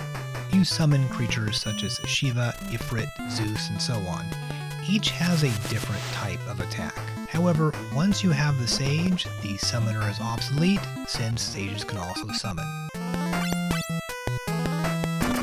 And then there's the Scholar, of course. He fights by slapping people with books. No one ever uses him because he's too overpowered. It feels like cheating, simply because no enemy can withstand the Scholar's book slap. So that pretty much covers all the jobs we haven't really used so far. Let's go back to where we were. The previous sword I was using. And it also raises your stats. Third boss is the rather generic general, who can hit pretty hard, but luckily my stats are now good enough that I can wallop him.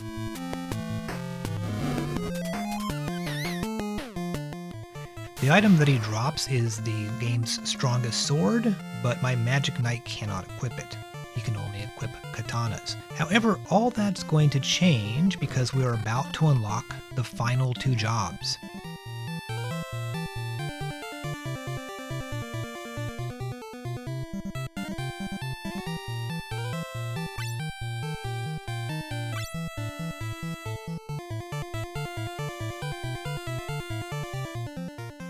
This guy runs a little shop where you can purchase level 8 magic, such as Meteor, making its Final Fantasy debut here, and Arise, which resurrects a character with full health instead of just 1 hit point. A hidden switch leads to a hidden shop, which sells crystal armor, which we don't need to buy because we'll find it for free later. However, this is where you can buy shurikens, so buy as many as you can afford.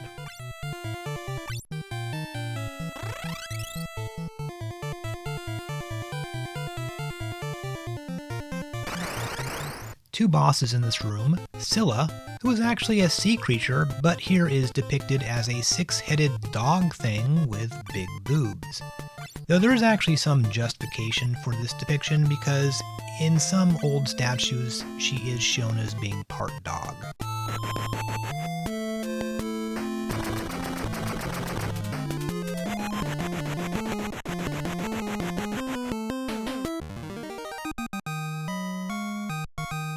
Defeating her will unlock the final 2 jobs, Ninja and Sage, and the accepted opinion is that you should immediately switch to 2 ninjas and 2 sages. They are practically universal fighters and magic users respectively. Ninjas can equip any weapons or armor, and sages can cast any magic spell or summon, and they both have improved stats compared to all the other physical damage jobs or magic jobs.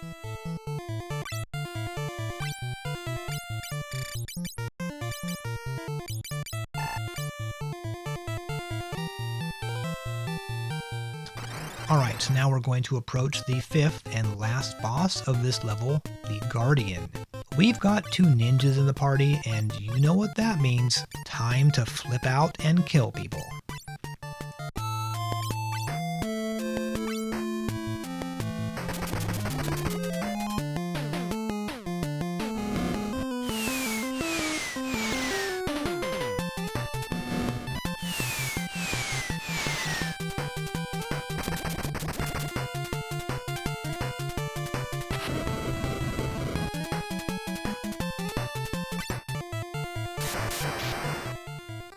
This dude will give you Ragnarok, the most powerful sword in the game, and which in most later Final Fantasy games is typically one of the very best swords.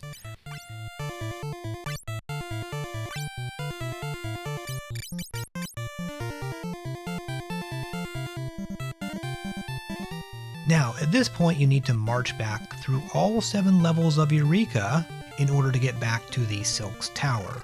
Oh yeah, one thing, your warp spell does not work here, so you'll have to travel by foot. Silk's Tower provides you with lots of handy Phoenix Downs and elixirs, as well as a set of crystal armor for your second ninja, and these guys are called what? That's 3 times. 3 times this episode where I've had to make references to the male discharge. Oh yes, one other thing I forgot to mention. Get this, there's no place to save your game in this entire mega dungeon complex. You need to literally walk all the way back to the beginning of the dungeon and exit into the overworld and then save.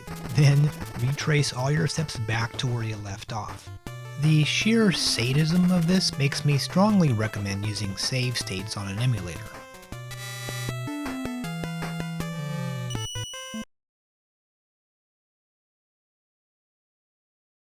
Okay, so we are finally getting closer to the end of this multi-dungeon.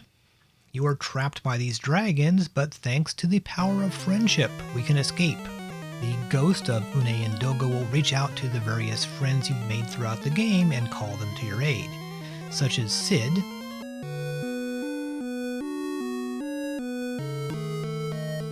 and Desh. Turns out he survived jumping into the furnace.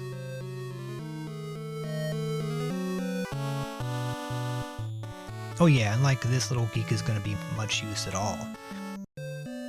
Oh yeah, and even one of these idiots joins in.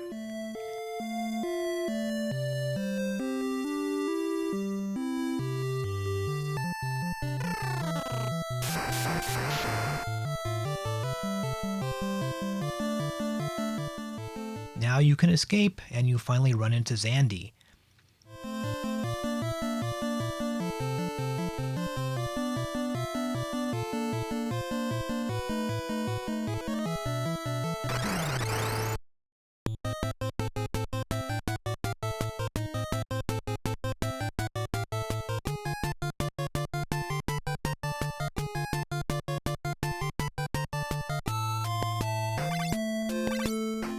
Haste is almost always a really good idea in boss fights, since it allows you to hit the enemy more times while attacking.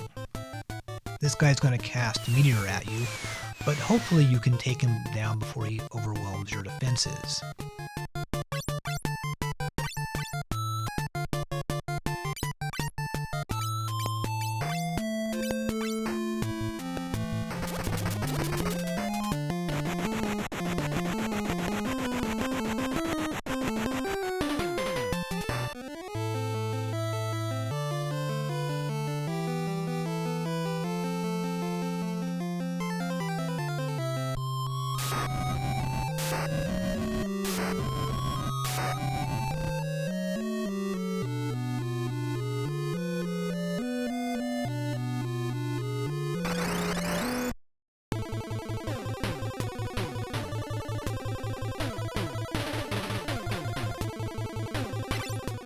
Finally, the real boss, the Cloud of Darkness, which was summoned by Zandy and apparently is going to destroy the universe or something.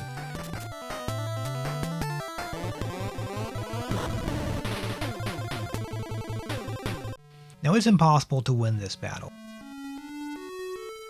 and it appears that all is lost, but Doga and Une transfer their souls to you and then vanish for good.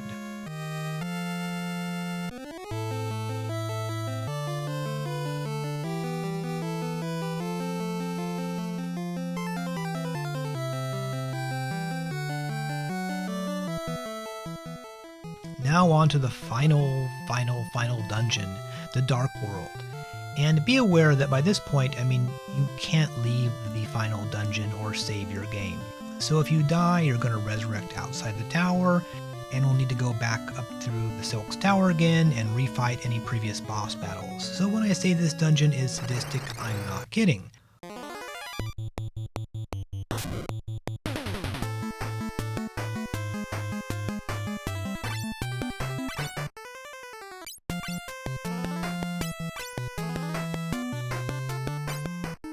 Alright, a mere 5 boss battles left, not counting the sort of mini-bosses that appear when you open chests containing the ribbons. These guys are just weaker versions of Zandy.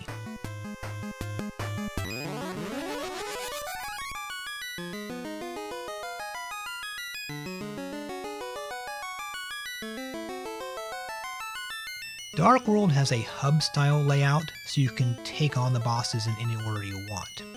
Here's Echidna, a pretty ugly boss. Real-life echidnas are just anteater-like creatures. You're probably familiar with a certain video game echidna, and one thing about echidnas is they have very weird penises. However, this echidna is half woman, half snake, a creature from Greek mythology. Scylla, who you killed earlier, is her daughter, and her son, Cerberus, is another boss in this dungeon. Oh, and by the way, Final Fantasy fans might be familiar with her other son, Orthos. Echidna got in a good one here, petrifying one of my sages.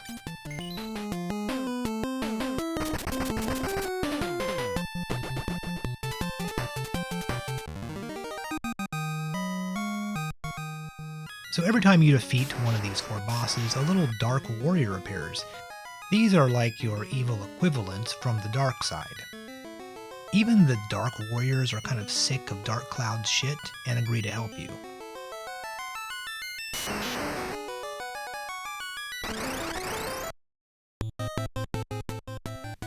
Hey, here's Cerberus.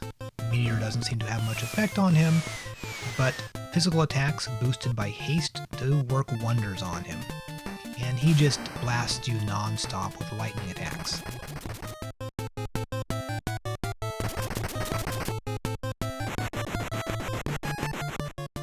Next up, Aramon, making his debut performance in the series. He would go on to appear in just about every single Final Fantasy game. He alternates between different types of magic attacks. Sometimes he'll hit you with an elemental attack, which is good since you have resistance to those, or he might use Meteor, which is bad because it hits much harder. The battle for this guy is kind of similar to the final boss in that you will just have your ninjas pound him constantly while using the sages to constantly heal the whole party.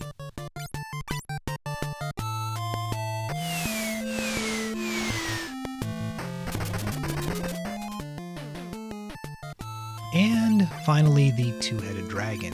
I guess they ran out of clever names at this point. And wow, 28 hits? This guy will try to stomp your party members one at a time. Luckily, I'm leveled up enough so that his attacks don't actually kill me.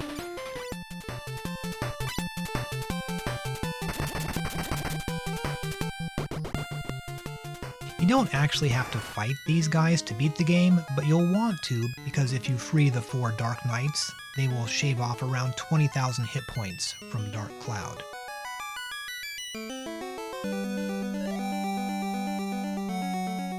For the most part, dungeons in Final Fantasy III are pretty straightforward compared to those in Dragon Quest with their confusing maze-like layouts and kind of weird gimmicks like the conveyor belts. The only dungeon that gets a little annoying in this game is the Dark World, which uses invisible passageways and dead ends and such.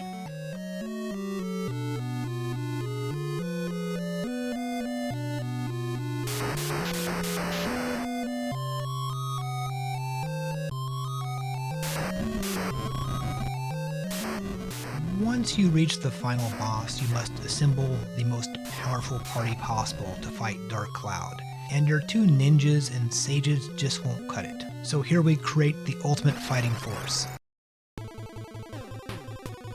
3 bards for attacking and a scholar for magic support.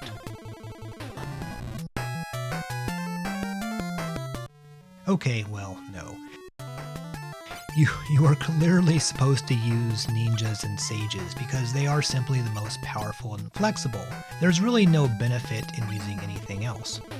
Though in the recent Final Fantasy III Pixel remake, they actually nerfed these guys considerably, so for that version they're not necessarily the best party. So Dark Cloud will just hit you over and over again with an attack called Particle Beam, slowly wearing down your health. Now right away you should equip the shurikens. You have to sort of manually equip them each time because when you throw them, that one is used up and you can't use it a second time. You can hold 1 in each hand, but they are the most powerful weapon in the game. I had 9 shurikens, so 2 turns using those, plus 1 extra, and then I switched back to my most powerful swords and katanas, Mitch.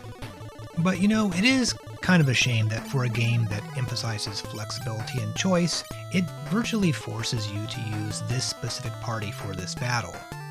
But you know, what if there was another choice? What if there was an even more powerful party available, hiding right under our noses the whole time? Onion Knights are utterly useless. They can only equip the most basic weapons. The strongest sword they can use is the Mithril Sword, with a puny 15 attack points, and they can't use magic. Also, when they have low health, they fall down and cry like little babies. But there is a very well hidden secret in this game that will allow the Onion Knights to reach their full potential. In Silk's Tower, on certain floors, there are these very rare dragon enemies. Apparently, the chance of encountering one is around 1 out of 128. Should you encounter one of these dragons, and I never have, it will most likely drop an elixir, but there is a chance that it will drop a piece of special equipment that can only be used by Onion Knights. The Onion equipment consists of the Onion sword, shield, helmet, armor, and glove. It would require an enormous amount of time to get one full Onion set, and getting 4 is probably out of the question. However, there is a game bug that can be exploited, though some people believe this was put in deliberately for testing purposes, under the impression that no one would ever actually discover it. I'll now show you how to do this. So at any point in the game where you have an airship and enough money, you can go in and buy a bunch of potions. You'll need to have 99 potions in your inventory. That's the max number that you can carry. You will then fly to the floating continent and go all the way back to the altar cave, that very first cave that you started the game in. And you need to arrange your items in a very specific way. Bottom left slot must be empty. 3 spaces above that is where you must put the 99 potions. And there must be an item in all the surrounding slots as well, except for that bottom left slot. In the bottom right slot is where you put the item that you want to turn into the Onion equipment, leather armor in this case. Now you can have other items like up above these spaces, but just to make it look less complicated, I removed all the extraneous stuff just for this demonstration. Now as you might recall, enemies in the altar cave sometimes drop potions. The odds are about 1 in 4. If you're using save states, you just rearrange your inventory like I said, fight an enemy, and reload if it doesn't drop a potion. You can also do this without save states, but this means you have to rearrange the inventory after each battle. If an enemy does drop a potion, the fact that you now have 100 potions in your inventory causes some sort of overflow issue, which causes the item that you placed in the lower right corner to sort of upgrade itself to a different item. And this works for any item, but it just happens that the leather helmet, glove, and shield and armor get upgraded to the Onion equivalent of those pieces. So my 4 leather armors are now 4 Onion armors. And so when this happens, you basically just do another save state, rearrange your inventory, put another leather item into the correct slot, and repeat. So getting all the Onion armor is pretty simple, and can be done maybe in about 15 minutes or so. Unfortunately, swords are a bit more complicated since Ragnarok gets updated to the Onion sword, and you probably don't have Ragnarok yet because that's the very final sword that you find in the game. I did, however, have 4 katanas, so I upgraded those through various levels like to Break Blade, then Excalibur, then Ragnarok, and then Onion Sword. This is still a certain amount of work, but it's approximately 1,000 times quicker than trying to get them from the dragons. So now basically you just change jobs to Onion Knight, put on your new equipment, and holy moly, 200 for attack and 185 defense? Back when this guy was a magic knight with Genji armor, his defense was 56.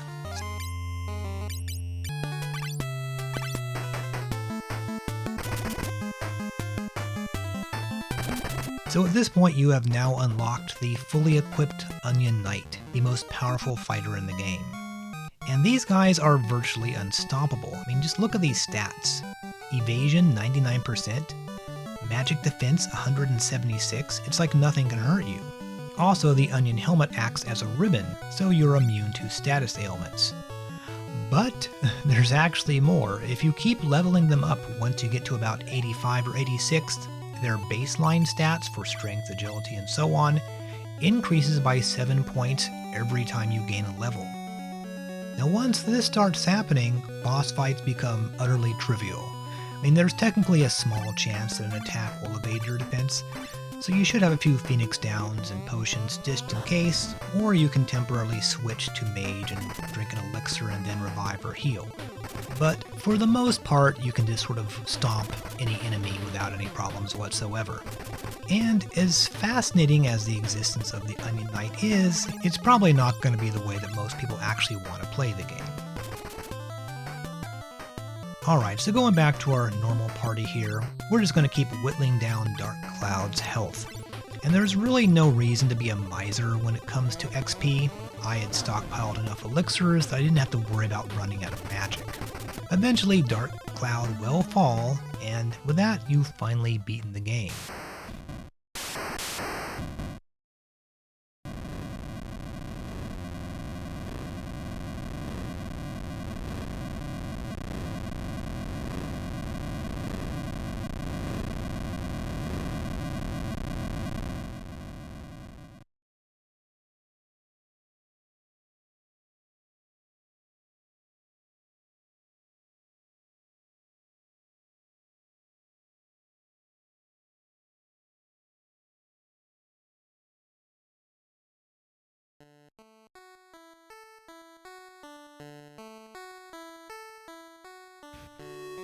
A relatively long epilogue follows.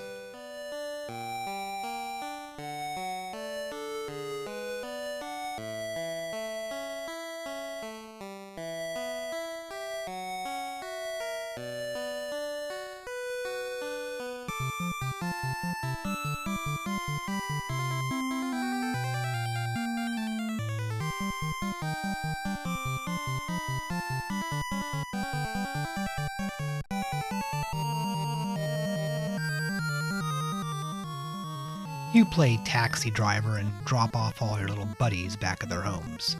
Final Fantasy III was a substantial commercial and critical success for Square, eventually selling around 1.5 million copies in Japan. By comparison, Dragon Quest IV sold a little bit over twice that, so the game was a big financial success, though not quite at Dragon Quest levels. Famitsu gave it a 36 out of 40, making it the 6th best score from Famitsu at that time. Years later, Famitsu readers voted it number 8 in Famitsu's Best Video Game of All Time poll, behind Final Fantasy X, 7, and 4, and also behind Dragon Quest III and 8, making it and Dragon Quest III the only Famicom games in the top 10. As for me, I'd say it's clearly the best 8-bit Final Fantasy game, and definitely the most interesting RPG for the system. Its job system, while somewhat unusual, would be used again in future games such as Final Fantasy V and XII. But to me, this feels almost kind of like a turning point in the history of the Famicom, like the end of an era. Square made this huge, sprawling game and then basically moved on to the Super Famicom. And honestly, I can't think of any other especially notable Famicom JRPG released after this. Japanese developers would continue to produce Famicom games, of course, but all the big players were transitioning to 16 bits. 1991 will be the first year that produced fewer Famicom games than the year prior. We are now at exactly 60 episodes, so I'm going to officially divide the series right here. The first 60 episodes chronicle the rise of the Famicom. The remaining 70 or so will chronicle the system's decline and fall. We'll encounter lots of weird, fascinating games, and a decent number of great games, but we are basically entering the Byzantine Empire period of the Famicom, the system's long, slow sunset. For the moment, though, we will bid April 1990 adieu and begin May of 1990.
Alright, here's an oddity. Kagerou Densetsu, published by Pixel. This game is sort of mysterious, as we'll discuss. It was developed by ITL, a company that we've encountered before. Kagerou Densetsu means Shadow Wolf Legend. This is sort of an action RPG thing, but a very, very basic one. First of all, you'll need to name the 3 characters. The story is something about a demon who has brainwashed ninjas and killed the protagonist's father, and now you and your buddies need to go out and defeat the bad guys or something. You can tell this game was pretty low budget, as there's no sort of like opening cutscenes or anything.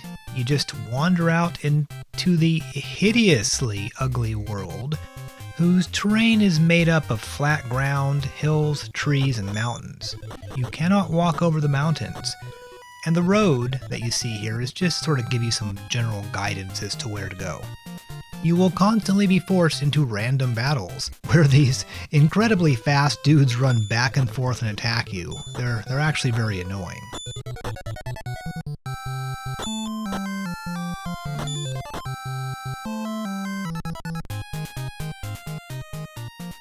Every so often you get to encounter a building like this one. Entering it will refill your magic, I believe, and sometimes give you a new magic spell.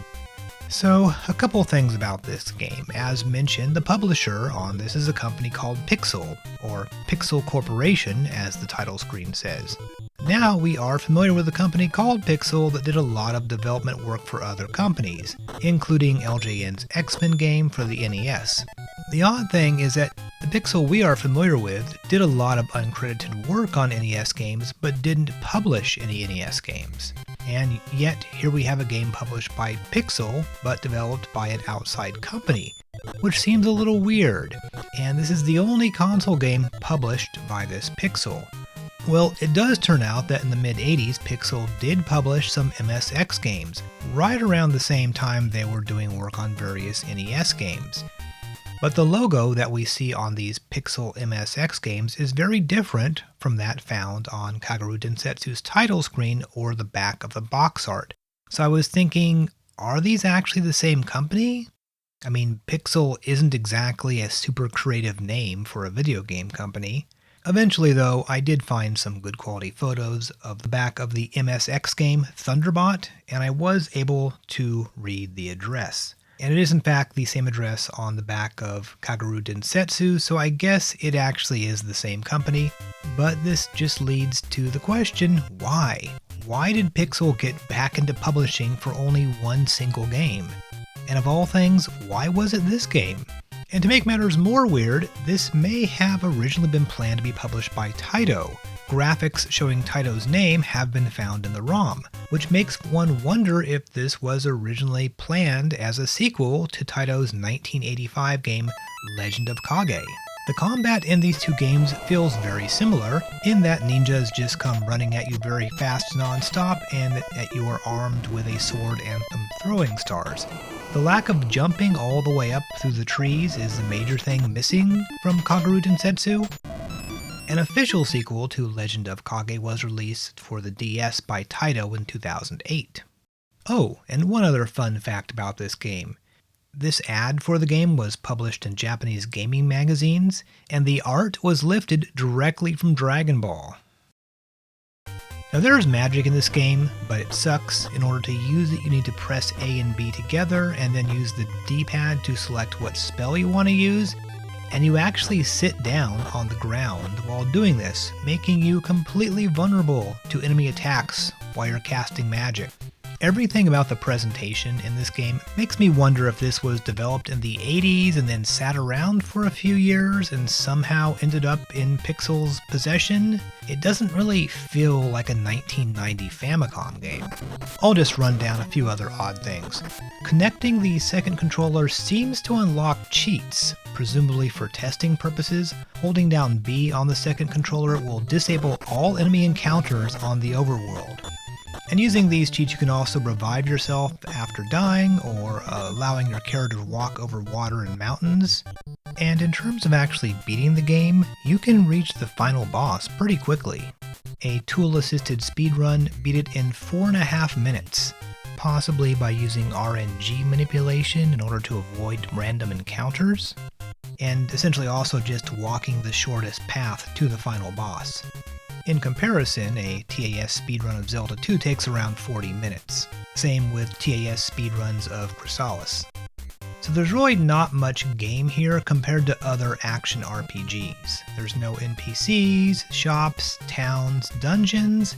It's just walking through this maze-like overworld, fighting random battles for experience, and killing a grand total of 4 bosses. Not that you will care, because there is absolutely no reason whatsoever for you to play this game.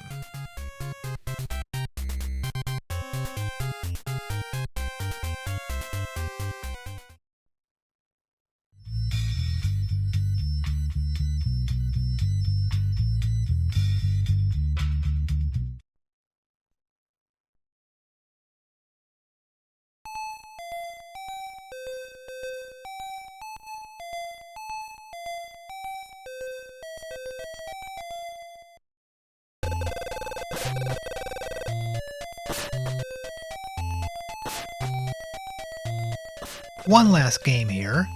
Neketsu Koku Dodgeball Boo Soccer Hin from Technos. And you might be wondering, is this a soccer game or a dodgeball game? Maybe it's both. Well, actually no, it's just soccer. The boys have decided to take a break from dodgeball. Now there is actually a story here.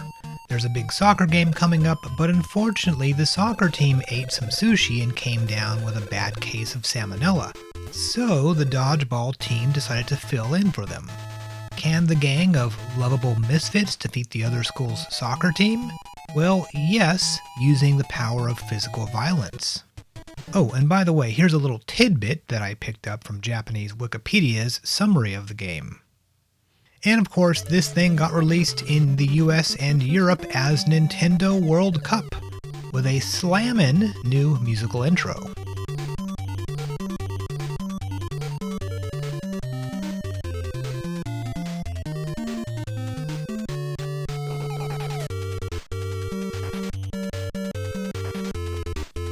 So instead of having high school kids playing soccer, we now have 12 international teams. And the teams are actually different in a way which I will discuss a bit later. Now, as far as soccer games go, this is pretty decent. You have some control over the AI here, so I'm changing how often my team shoots and a couple other things. It's probably best to not have the goalkeeper join in.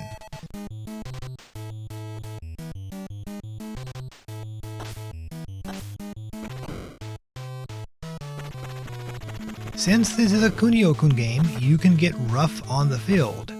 Just go ahead and knock the crap out of the opposing team. There will just be bodies lying out on the field in this game.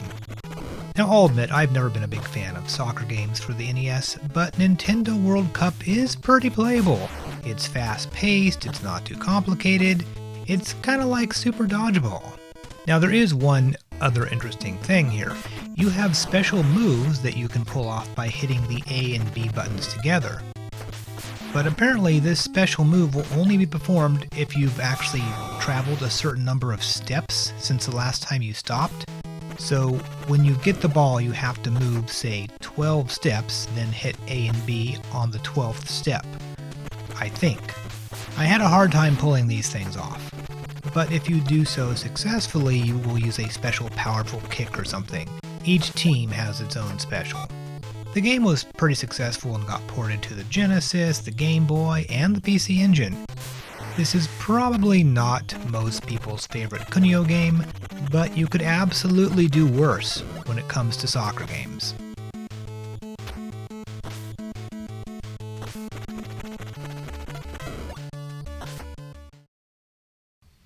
Well, I was originally planning to do a Chrontendo episode next, but have decided to postpone it since after Final Fantasy III, I just cannot handle tackling Ys Books 1 and 2 right now, but it will be happening soon. Best game this episode? Yeah, it's Final Fantasy III. Perhaps the best JRPG on the system. Worst game? I'll say Dynowars. I hate to use terms like lazy developers. I don't know why the game turned out the way it did, but upon release this thing probably cost around $70 in today's money. Considering the game just repeats the same level over and over again, it's kinda hard to not consider this to be a bit of a ripoff.